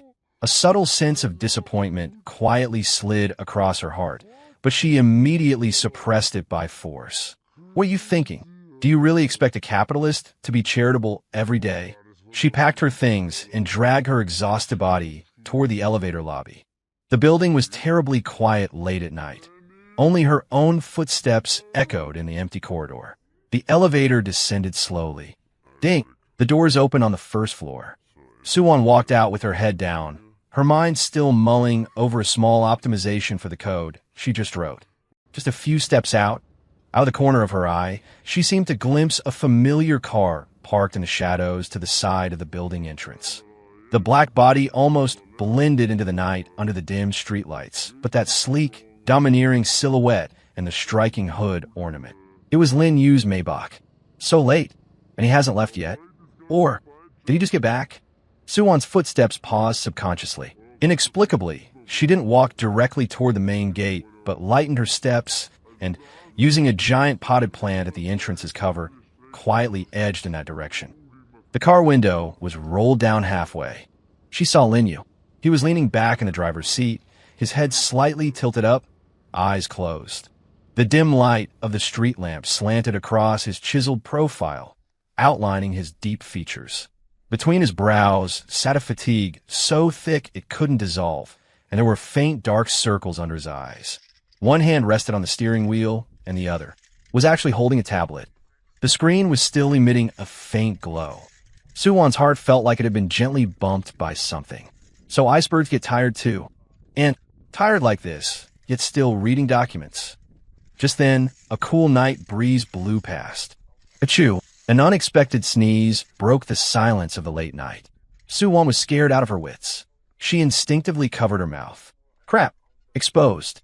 Sure enough, inside the car, Lin Yu's eyes snapped open instantly. In the dim light, those profound eyes were like cold stars suddenly ignited. Sharp, alert, and sweeping with precision toward the potted plant where Suwon was hiding. I'm done for. Suwon wailed internally, wishing the ground would just open up and swallow her whole. She stood frozen in place like a stalker caught in the act, uncertain whether to flee or stay put. The car window rolled all the way down. Lin Yu's gaze cut through the gloom, locking firmly onto the stiff figure behind the potted plant. His face was expressionless, save for a slight furrow of his brows that suggested the annoyance of being disturbed and a trace of curiosity. Suwon. His voice held the slight huskiness of a sleepless night, sounding exceptionally clear in the silence. Bracing herself, Suwon dawdled out from behind the plant, head lowered like a child who had done something wrong. Lin, President Lin, I just got off work. I was passing by. Her voice trailed off, lacking all conviction. Seeing her burying her head in the sand like an ostrich, Lin Yu's frown deepened, and his voice turned cold. This late? Overtime again. His tone carried obvious disapproval. The project. Wrapping up the project. Suwon defended in a whisper. Lin Yu didn't say another word. He just stared at her. His gaze felt heavy, making Suwon's scalp tingle. Just as Suwon thought he was about to lose his temper and lecture her, he suddenly pushed open the car door, stepped out with his long legs, and got off. His tall figure, carrying the chill of the night wind and a faint, cold scent of cedar, instantly overshadowed Suwon. She instinctively took a small step back. Lin Yu walked straight up to her, close enough that Suwon could clearly see the red veins in his eyes. He said nothing. He simply took off the dark gray cashmere coat he was wearing, with the warmth and scent of his body still on it. The high-quality cashmere coat was wrapped around Suwon with an irresistible force. His movements were somewhat stiff, perhaps even a bit rough, as if he were completing a task. Warmth instantly enveloped Suwon's body, which had been chilled by the night wind, and his unique, crisp cedar scent aggressively invaded her senses. Suwon was completely dumbfounded, her mind a blank. She froze in place like a statue under a spell. Lin Yu didn't seem to find anything inappropriate about his actions. Having done all this, he didn't even glance at Sue Wan's instantly flushing cheeks or her wide, staring eyes. He turned, pulled open the passenger door, and spat out two concise words: "Get in." The car cruised smoothly through the silent city streets late at night. Streetlight filtered through the windows, casting flickering shadows inside the cabin. Sue Wan, wrapped in the cashmere coat that was far too large for her, curled up in the passenger seat like a child who had stolen an adult's clothes. The lingering body heat and the crisp cedar scent on the coat enveloped her completely, making her stiffen, afraid to move a muscle. Her cheeks were burning hot, and her heartbeat so fast it felt like it might burst out her chest. She stole a glance at the man in the driver's seat. Lin Yu was focused on the road ahead, his side profile looking cold and chiseled amidst the interplay of light and shadow. He seemed exhausted, with fatigue lingering between his brows that he couldn't shake off, yet his hands gripping the steering wheel remained steady and powerful. The car was quiet, save for the low hum of the engine. That sudden, domineering gesture of draping the coat was like a stone thrown into the lake of her heart, stirring up ripples that refused to settle. The awkwardness, anxiety, and the resentment she had accumulated earlier were, in this moment, scattered by a stronger, more chaotic emotion. What on earth does he mean? Not a word was spoken the entire way. The car eventually stopped downstairs at the old apartment complex where Sue Wan rented a place. The streetlights were dim, the tree shadows dancing. Sue Wan felt as if a heavy burden had been lifted. She fumbled to unbuckle her seatbelt, desperate to escape this small, suffocating space that made her heart panic. "Thank you, President Lin," she said quickly, reaching out to open the door. "Wait." Lin Yu's voice wasn't loud, but it froze her hand on the door handle instantly. Sue Wan's heart leaped in her throat again as she stiffly turned her head. Lin Yu wasn't looking at her. His gaze was fixed on the dim streetlight outside the window, his fingers unconsciously tapping on the steering wheel. His profile looked exceptionally deep in the shadows. He seemed somewhat hesitant. For the decisive President Lin, this was an absolutely unprecedented emotion. The car fell once again into a subtle, viscous silence. The air seemed to stop flowing. Sue Wan held her breath, feeling every second drag on like a century. What is he going to say? Scold me for working too late? Or is it? Just as Sue Wan was about to be driven mad by the silence, Lin Yu finally turned his head slowly. His gaze, heavy and almost tangible, landed squarely on Sue Wan's face. In those deep eyes, the sharpness usually present when he scrutinized documents was gone, as was the wicked, teasing mirth he displayed in the elevator. All that remained was an indescribable complexity and focus. It was as if he were looking through her, searching for something, or perhaps confirming something. He looked at her, watching for a long, long time. Long enough that Sue Wan could almost hear the sound of her own blood rushing through her veins. Then he let out an extremely soft, barely audible sigh. The sigh was faint, yet it seemed to carry a crushing weight as it landed upon the tip of Sue Wan's heart. He reached out his hand, not to pat her shoulder or back as he had at the sanatorium. Instead, he reached directly toward her cheek. His fingertips, cool and rough with thin calluses, brushed extremely gently and carefully past a strand of hair at her temple that had been messed up by the night breeze. His movements were as slow and gentle as if he were handling a rare treasure, carrying a kind of near-pious reverence. The warmth of his fingertips transmitted through her skin, bringing a faint sensation of electric current. Sue Wan's body trembled violently. It was as if a freezing spell had been cast on her. She froze in place, her breathing stalling completely. Her mind went blank, leaving only the cool touch at her temple, infinitely amplified. Lin Yu's gaze grew even deeper along with the movement of his fingertips. He gazed at her smooth temple, his look so focused it bordered on greed, as if he were caressing a memory lost and found, filled with a thickness that could not be dissolved, of attachment and pain. "Right here," his low voice sounded in the quiet car, carrying a dreamlike huskiness, as soft as a whisper. "Before, there was a small scar from falling off a bike. How come? It's gone." His fingertips, filled with immense pity and a lost sort of bewilderment, rubbed gently and repeatedly over the smooth skin of her temple. as if there really should be a unique mark there belonging to Soo-won. Soo-won froze completely. The blood in her entire body seemed to rush to the top of her head in that instant, only to freeze in ice the next second. The spot on her temple touched by his fingertips felt like it had been seared by a branding iron, the burning sensation spreading instantly to her whole body. However, what made her soul tremble even more than the touch was the content of his words. A scar? From falling off a bike? Her temple? No. From childhood to adulthood, her forehead had been perfectly smooth. She had hardly even had a pimple there. How could it? An extremely absurd, yet fatally attractive notion split through her chaotic mind like lightning, instantly illuminating all the details ignored during this period, all the inexplicable familiarity, all the complex emotions in his eyes. Bang! The loud sound of the door closing was exceptionally piercing in the quiet night. As if chased by an evil spirit, Soo-won used all her strength to push the car door open and charged into the dim stairwell without looking back. Her footsteps were staggering, her retreating figure panic-stricken. She did not look back. So, she did not see, after she fled, that black Maybach remained quietly in place, not leaving for a long time. The window rolled down. Lin Yu leaned back in the driver's seat, a lit cigarette between his fingers. The scarlet spark flickered in the darkness, illuminating the obscure silhouette of his side profile. He gazed at the window belonging to Sue, one that had long since vanished into the depths of the dark stairwell, his eyes sinking as deep as undissolvable thick ink.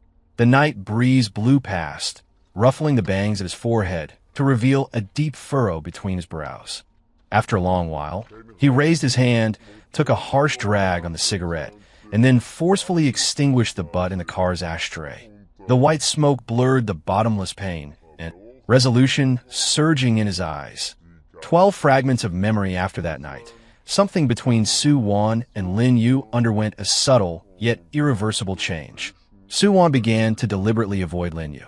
No more chance encounters in the pantry. No more narrow paths crossing in the elevator. She even tried to replace work reports with emails whenever possible. She was like a frightened snail, shrinking herself back into a thick shell. Lin Yu's whispered words about the scar on the temple and the undissolvable pain in his eyes were like an invisible thorn, deeply piercing her heart and leaving her no peace, day or night. That absurd notion that she might actually know him, or even had a very deep bond with him, grew wildly like weeds. She secretly searched the name Lin Yu online. There wasn't much information, only some business reports and official information about Huanjia Technology, without a trace of his private life. She also beat around the bush and asked Zhao Xiao and other colleagues.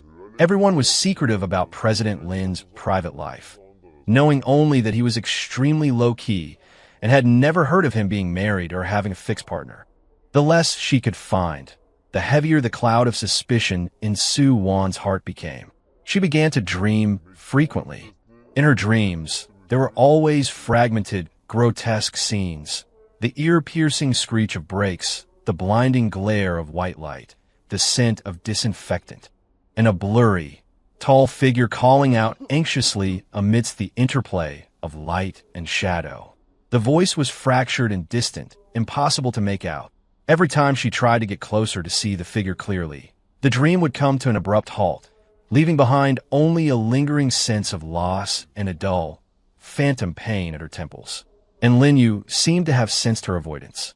He no longer manufactured chance encounters, no longer sent mysterious deliveries, and even at the office, the look in his eyes had returned to its original cold, strictly professional state, as if his momentary loss of control in the car that night had been nothing more than a hallucination on Soo-won's part.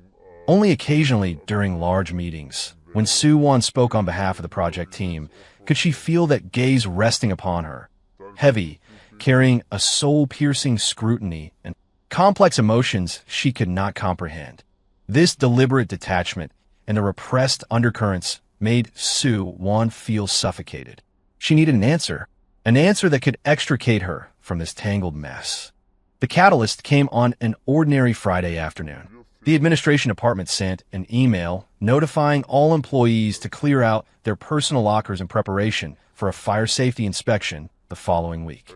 It was only then that Sue Wan remembered she had stuffed some random items into the old locker assigned to her in the corner of the technical department when she first joined. Key in hand, she walked over to the dust-covered locker. The door was stiff with rust and took some effort to pry open. A stale, dusty smell immediately wafted out. There wasn't much inside.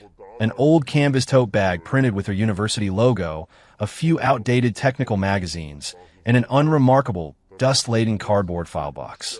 Sue Wan removed the tote bag and magazines, her gaze landing on the file box. She had no memory of it. Perhaps it was just old data she had casually shoved inside back then. She blew the dust off the box and lifted it out. It wasn't locked. She casually lifted the lid. There were no documents inside, only a pile of junk, a few cheap, partially used gel pens, a cat keychain with worn edges, a half-used pack of tissues, and a thick, hardcover notebook with a starry sky design on the cover. Sue Wan's eyes were instantly drawn to the notebook. This notebook, she seemed to recall it. She had bought it right after graduation to record fragmented thoughts and plans. Later, work got too busy, and it fell into disuse. As if possessed, she reached out and pulled the notebook from the clutter. It felt heavy. She brushed the dust off the cover, revealing the starry design. She took a deep breath and, filled with an inexplicable nervousness, slowly opened the title page. There, in her own familiar handwriting, still retaining a trace of student-like innocence, were written several large characters. Sue Wan's journey to the stars. Go for it. The date was from 3 years ago. Sue Wan's heart rate unaccountably sped up. She continued to read. The first few pages recorded the confusion of her early days on the job and various work notes, along with a few whimsical project sketches. The handwriting was neat, brimming with the enthusiasm of a newcomer. She flipped through the pages quickly. The paper rustled. Suddenly, her fingers froze. The pages settled open at the middle of the notebook. On this page, there were no work notes, no project sketches. There was only a drawing, sketched with a black gel pen. The lines were somewhat immature, yet drawn with extreme seriousness and intensity. The drawing depicted a man's profile. The lines outlined a sharp jawline, a high bridge of the nose, thin lips pressed tight, and thick lashes slightly lowered. That coldness and focus between the brows, even with the simple strokes, exuded a familiarity that practically leapt off the page. It was Linyu, beside the outline of the man's profile, in handwriting just as serious, perhaps even bordering on reverent. The entire page was filled with tiny, densely packed characters. They were not work notes, nor were they plans. Instead, written over and over again, repeatedly filling the space, was the same name. Linyu, Linyu, Linyu, Linyu. Those ink marks, some heavy and some light, layered over one another, were like silent cries. They carried the purest, most fervent, and most undisguised adoration and longing of a young girl, piercing through 3 years of time to rush straight at her. They crashed violently into Sue Wan's vision. Boom! Sue Wan felt as though something had exploded in her mind. An overwhelming dizziness instantly seized her. She stumbled back a step, her back slamming heavily against the cold metal door of the locker with a dull clang. The notebook slipped from her grasp and fell to the floor, lying open to the page filled with the name Linyu. She leaned against the cold, iron door, gasping for air, trying to calm the heart pounding so hard it felt like it would burst through her chest. A sharp, piercing pain shot through her temple. It felt like countless needles stabbing her all at once. Fragmented images, like film reels on fast forward, accompanied by a deafening roar, flooded insanely into her mind. A night of pouring rain, the headlights of a car skidding out of control, the screech of brakes, a massive impact, the agonizing pain of her body being thrown into the air and crashing down heavily. The ghastly white ceiling of a hospital, the pungent smell of disinfectant, the stiffness of being unable to move her whole body. A blurry, tall silhouette guarding her bedside day and night, tightly holding her hand, his palms searing hot. A low, hoarse voice repeating broken sentences in her ear over and over. One like, "Don't be afraid. I'm here. I beg you. Open your eyes." She finally woke up, gazing blankly at that haggard, stubble-covered, yet still heart-stoppingly handsome face. The ecstasy that instantly erupted in his eyes almost scorched her. He clumsily fed her porridge, moving with extreme caution for fear of burning her. He pushed her wheelchair, taking her downstairs to bask in the sun. The sunlight fell on his focused profile, softening his cold, hard features. At the entrance of the Civil Affairs Bureau, holding two bright red booklets, his usually stern face revealed a rare trace of nervousness and clumsy tenderness. The tips of his ears flushed a suspicious red. In their tiny rental apartment, she curled up on the sofa, watching a movie while he sat nearby, working a laptop on his knees. She secretly tucked her freezing feet under the hem of his warm sweater. He stiffened but didn't push her away, only glancing at her helplessly, the corners of his mouth quietly ticking up. At the company annual party, she was goaded into singing. So nervous, she forgot the lyrics and sang off-key, her face flushed red. He sat in the furthest corner offstage, watching her with a focused gaze and an indulgent smile, secretly recording her most embarrassing moment with his phone. And her temple, there really was a faint scar. It was from when she first learned to ride a bike and fell. Later, she used expensive scar removal cream, fading it until it was almost invisible. He actually remembered it so clearly. All the memory fragments, like a flood breaking a dike, surged and collapsed that invisible barrier, bringing vivid colors, sounds, textures, and even that once bone-deep love and sweetness, instantly filling her blank mind. He was Linyu, her boss, her husband. A short scream, filled with immense pain and realization, escaped Sue Wan's throat. She could support herself no longer and slid down the cold iron door to the floor, clutching her splitting head tightly with both hands. Tears poured out like broken pearls, instantly blurring her vision. On the ground, that open notebook, that page filled with the name Lin Yu, silently narrated a forgotten love as deep as the sea in the dim light. Top floor, CEO's office.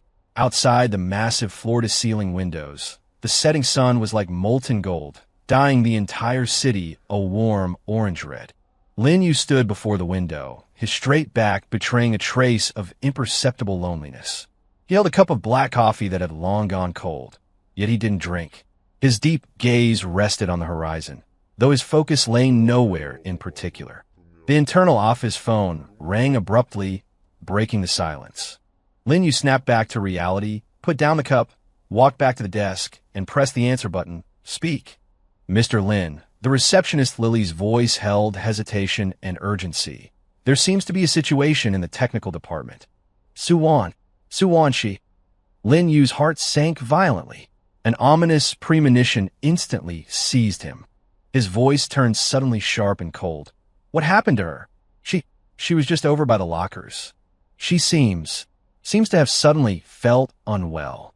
She fell down. She's crying really hard. Xiao and the others are with her, but Suwan's state is very wrong. She keeps shaking, holding her head. Lily's voice was panicked. The lockers? Lin Yu's pupils contracted sharply. He instantly remembered something. That specific locker he had strictly ordered the admin department not to touch. The one reserved specifically for her, containing her old belongings from before she joined. Could it be? Massive panic, like a giant icy hand, instantly clenched his heart. He cared about nothing else, slammed the phone down, and like an enraged cheetah, turned and sprinted toward the office door. Bang! The heavy solid wood door was flung open by him, crashing against the wall with a loud noise. He rushed out of the office and charged toward the private elevator, his knuckles turning white from the force as he frantically pressed the down button. The instant the elevator doors slid open, he strode in and punched the button for the technical department. As the elevator descended smoothly, time seemed to stretch into infinity. Every second was pure torture. Wanwan, what did you see? What have you remembered? Was it those sweet memories of the past? Or that heart-wrenching car accident? Will you hate me? Countless thoughts collided wildly in his mind, leaving him barely able to breathe. With a ding, the elevator doors parted.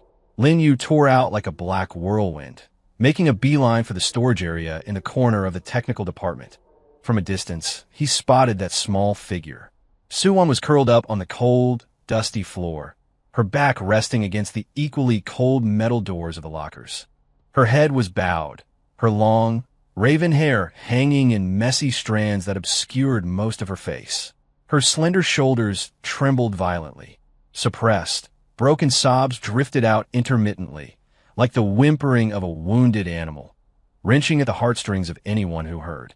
Zhao Xiao and several other female colleagues crowded around her, offering helpless comfort, their faces etched with anxiety. Wan, say something. Don't scare us. Is it your headache again? Should we call an ambulance? Suwon, can you hear us? Lin Yu's footsteps came to an abrupt halt. Across the span of a few meters, he stared at that figure curled in the corner, radiating immense sorrow and pain. It felt as if an invisible hand were violently tearing his heart apart. The agony instantly spread through every limb and bone in his body. He walked toward her, each step as heavy as lead. When the colleagues surrounding Suwon saw Lin Yu, they fell instantly silent, subconsciously parting to make way, their faces filled with shock and awe. Lin Yu didn't look at anyone. From start to finish, his gaze was locked firmly on that tiny, trembling figure. He reached her and crouched down. His movements were slow and heavy. He reached out, his fingertips trembling imperceptibly and gently, with extreme caution, brushed away the messy hair plastered to her cheeks by tears. His touch was incredibly tender, as if he were handling a fragile, rare treasure. Her small, pale, wet face was revealed. Crystal-clear teardrops clung to her long lashes. Her cheeks were stained with tears, and her eyes were red and swollen like peaches. She seemed still immersed in the massive emotional shock.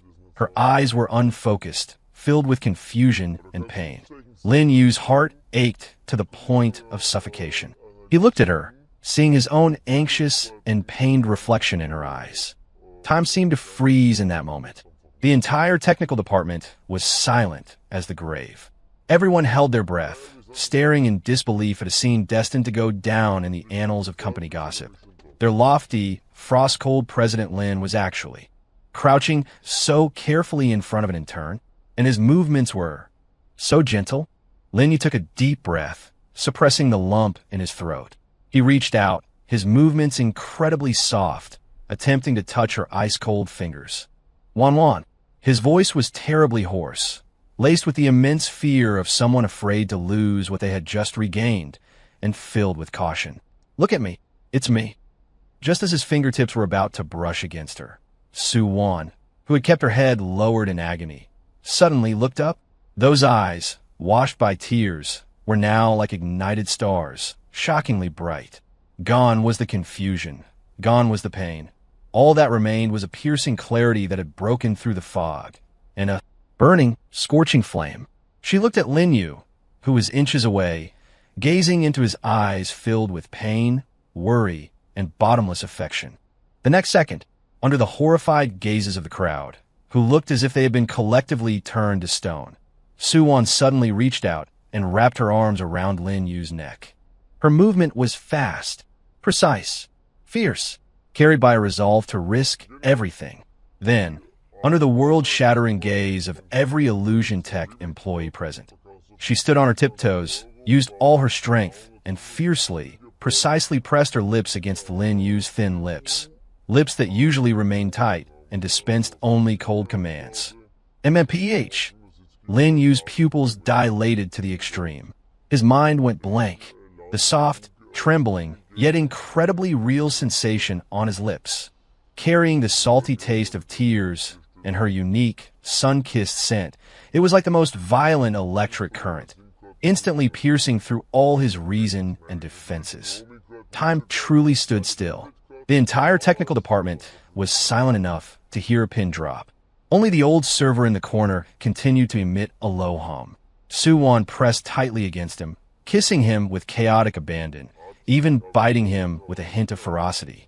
It was as if she wanted to convey the 3-year void, all the grievances, confusion, anger, and the immense ecstasy of regaining what was lost, fiercely transferring it all to him through this kiss. A few seconds passed, or Perhaps it was as long as a century. Soo-won abruptly let go, took a step back, and created some distance between them. Her cheeks were flushed crimson from excitement and lack of oxygen. Her chest heaved violently, and her lips looked particularly rosy and alluring due to the violent act just now.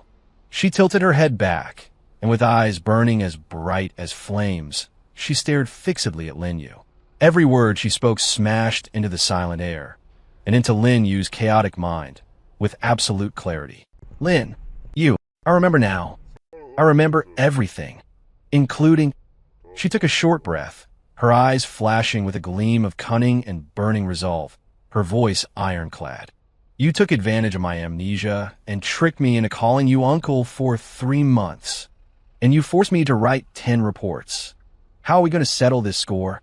How about considering remarriage? Now, immediately, right this second. 14. The declaration of remarriage. The entire technical department of Phantom World Technology fell into a strange, vacuum-like dead silence. The low hum of the servers became the only background noise. Dozens of eyes widened into circles. Mouths gaped open wide enough to fit a goose egg, and gazes focused in unison on the 2 people at the center of the storm. Soo-won, with her slightly disheveled clothes, flushed cheeks, and eyes shining like searchlights, and President Lin, who stood stiffly on the spot after being forcibly kissed, his usually cold face wearing a near-blank expression for the first time. Remarriage? Uncle? 10 reports? The massive amount of information was like a nuclear explosion. The shockwave instantly destroyed the worldview and CPUs of all the onlookers. The folder in Xiao's hand hit the ground with a clatter, but she remained completely oblivious. She just clamped her hand tightly over her mouth, her eyes wide as copper bells, flashing with a manic gleam of someone thinking, "My ship is officially real." Lin Yu remained in the posture of having had Soo-won's arms around his neck. His body is stiff as a stone statue. The lingering soft warmth on his lips and that tearful, domineering, chaotic kiss burned like a brand. In his deep eyes, shock swept through like a tsunami, washing away his usual composure and restraint until they were scattered and broken. He looked at the woman before him, face upturned, like a proud little lion with its fur ruffled. Her eyes were so bright, so clear, carrying the wild ecstasy of something lost and found, the anger of being deceived, and that familiar courage and love that belonged only to Soo-won, reckless and absolute. 3 years, over 1,000 days and nights of suffering, waiting, cautious probing, the pain of being forgotten. In this moment, in her shockingly bright eyes, and in her earth-shattering phrase, "Consider remarriage," it all collapsed with a crash, turning into a surging warm current that instantly flooded his limbs and bones. His stiff body warmed up bit by bit. The ice in the depths of his eyes melted like snow in spring, rippling with gentle yet turbulent waves. He slowly, extremely slowly, raised his hand, not to push her away, but to use the pad of his finger to wipe away the wet tear tracks on her cheek, extremely gently and with infinite cherishing. The movement was unbelievably tender. Then, under the jaw-dropping gaze of everyone present, the corners of Lin Yu's mouth curled up bit by bit. It was no longer a cold arc, nor a faint smile of bad taste, nor a polite business expression. It was a genuine, unreserved, incredibly brilliant smile, like glaciers melting and sunlight flooding the earth, filled with the immense ecstasy of regaining what was lost, and a deep affection so thick it could not be dissolved. He reached out his arms, not with the brute force Soo-won had used to pull him earlier, but with a gesture of absolute possession and protection. He firmly and powerfully pulled that little woman, who was still glaring at him in frustration, into his broad, warm embrace. He held her tight, as if to knead her into his very flesh and blood, never to be separated again. Soo-won was caught off guard by the hug. Her nose bumped against his hard chest, stinging slightly. His scent, a crisp cedar mixed with a faint smell of tobacco, dominantly enveloped her. That warm and powerful embrace carried a familiarity and sense of security that made her soul tremble. She struggled for a moment, making a symbolic protest. "Hey, Lin Yu, you haven't answered me yet. About the reports and the remarriage. From above her head came Lin Yu's low laughter, vibrating in his chest with amusement and doting affection. Reports. His chin rested on the crown of her soft hair, his voice muffled and laced with a smile.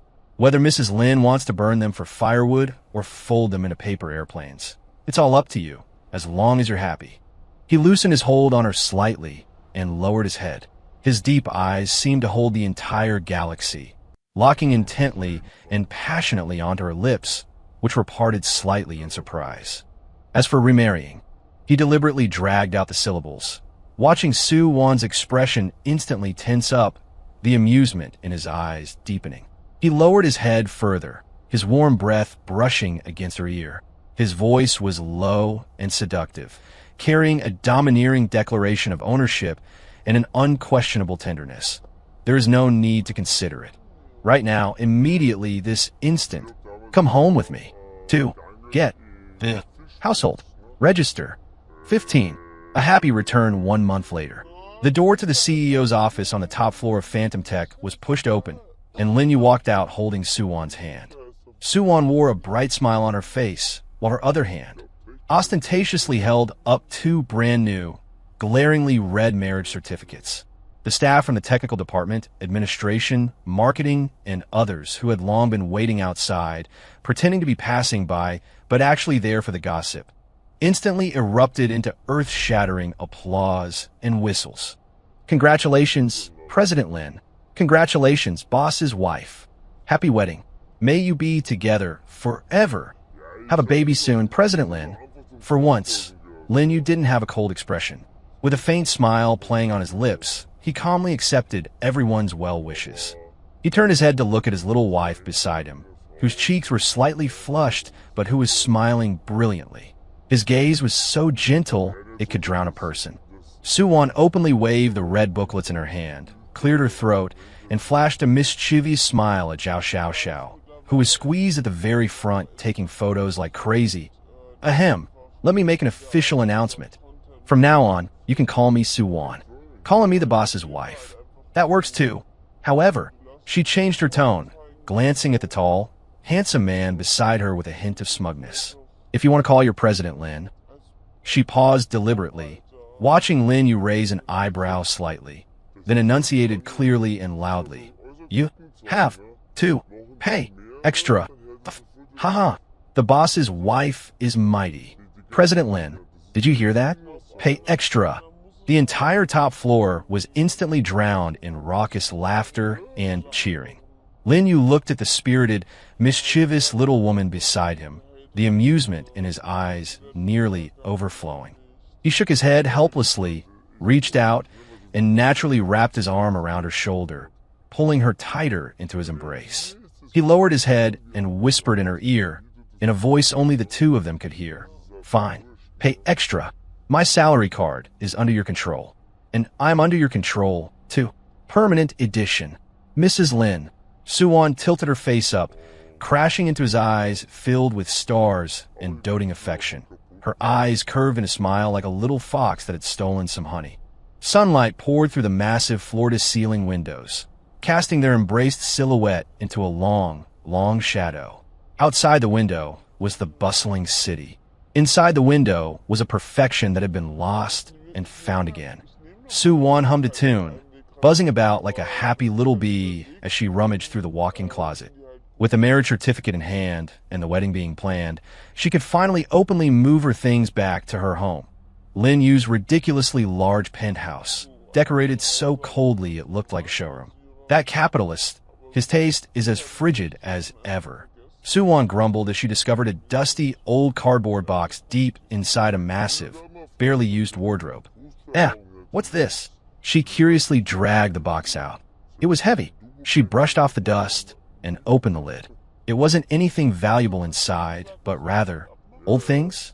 A few t-shirts she had worn in college, washed until they were faded. A cat plushie with worn edges. A few comic books with dog-eared pages. And a thick notebook with a black leather cover. It looked much older than the Starry Sky notebook she had found in the company locker. Su Wan picked up the black leather notebook. There were no markings on the cover. With a hint of curiosity, she turned to the first page. The familiar, sharp, and powerful handwriting belonging to Lin Yu came into view. She smiled at me today, her eyes curved like crescent moons. Stupidly cute. Date. For years ago. Suwon's heart skipped a beat. She couldn't wait to read on. Worked overtime until 10. Found out she had just left too. Secretly followed her all the way to ensure she entered her residential compound safely. She likes to kick little stones when she walks, like a primary schooler. She actually discussed with someone in the pantry whether I was transformed from an AI. The reason being that I never drink milk tea. Took her home. It's raining. The umbrella was too small. Half her shoulder got wet. Must get a bigger one next time. Her proposal was riddled with holes. I criticized it a bit too harshly. Seeing her eyes turn red, I felt a bit regretful. Next time, be more tactful. She wore a red dress today, like a ripe little tomato. It made me dizzy just looking at her. Wanted to take a bite. Damn it. She actually smiled so sweetly at that new intern. The way that kid looks at her isn't right. Need to find a reason to transfer him to the Africa branch. The accident was my fault if I hadn't let her go home alone that day. Wan, I beg you, don't leave me behind. She woke up. She doesn't remember me. She called me. Mr. Lin. Felt like a knife. She's chasing after me again. Eyes sparkling. Just like in the beginning. But she's forgotten. She's forgotten everything. Including loving me. Sent her Japanese food. She shared it with her colleagues. Fine. I suppose she has a way with winning people over. Sent her roses. She said it was a departmental perk. She's getting bolder. Forced her to do 10 reports. Was that too harsh? But the way she looks when she pulls an all-night really makes me want to bully her. Stood guard downstairs all night. Only dare to leave after seeing her come out safely. Want to hold her. Miss her so much I'm going crazy. The scar on her forehead. It's really gone. Just like the 3 years erased between us. She kissed me. She remembers. She said, let's remarry. Wan, my Wan, is back. The last page of the diary stopped at yesterday. The ink was very fresh. There was only one line. Permanent, Mrs. Lin. Came home today. Suwon cradled the heavy diary, devouring it page by page. Tears slid silently down her face, dripping onto the yellowed paper and blooming into small, dark stains. It turned out that during the years she had forgotten, during the days she was re-pursuing him, this man had been loving her and guarding her in such a clumsy yet profound way, chronicling every little detail about her. Behind what she thought was exploitation, coincidences, and the sadistic whims of an ice-cold boss lay his carefulness over what he had lost and found again, his unspeakable pain, and a love he wrote with his very soul. She held the diary, laughing through her tears. It turned out that after all the twists and turns, whether it was amnesia or reunion, the starlight she chased had never faded away. He had always been there. 16 proof of love. Behind her, beside her, in her heart. What are you looking at? You're smiling like a fool. Lin Yu's deep voice came from the doorway. He had just finished a video conference. He had loosened his tie and was leaning lazily against the doorframe. Suwon looked up. Tear tracks still stained her face, yet her smile was incredibly brilliant. She held up the black leather diary and shook it, her eyes shining as if they held the entire galaxy. I'm reading about a certain duplicitous capitalist who secretly loves me and gets jealous. The ironclad proof. Lin Yu's gaze fell on the diary in her hand, and understanding dawned instantly. A very faint, almost imperceptible blush flashed across his handsome face before being masked by his usual aloofness. He strode over with undeniable authority, snatched the diary from Suwon's hand, and tossed it back into the box. Then, he bent down and scooped the woman wearing that smug grin up into a princess carry. Hey, Lin Yu, what are you doing? Suwon exclaimed, though her arms naturally wrapped around his neck. Lin Yu carried her, striding towards the bedroom, his voice low and dangerous, filled with a deep smile and a declaration. Destroying the evidence. And while I'm at it, collecting some interest, Mrs. Permanent Lin,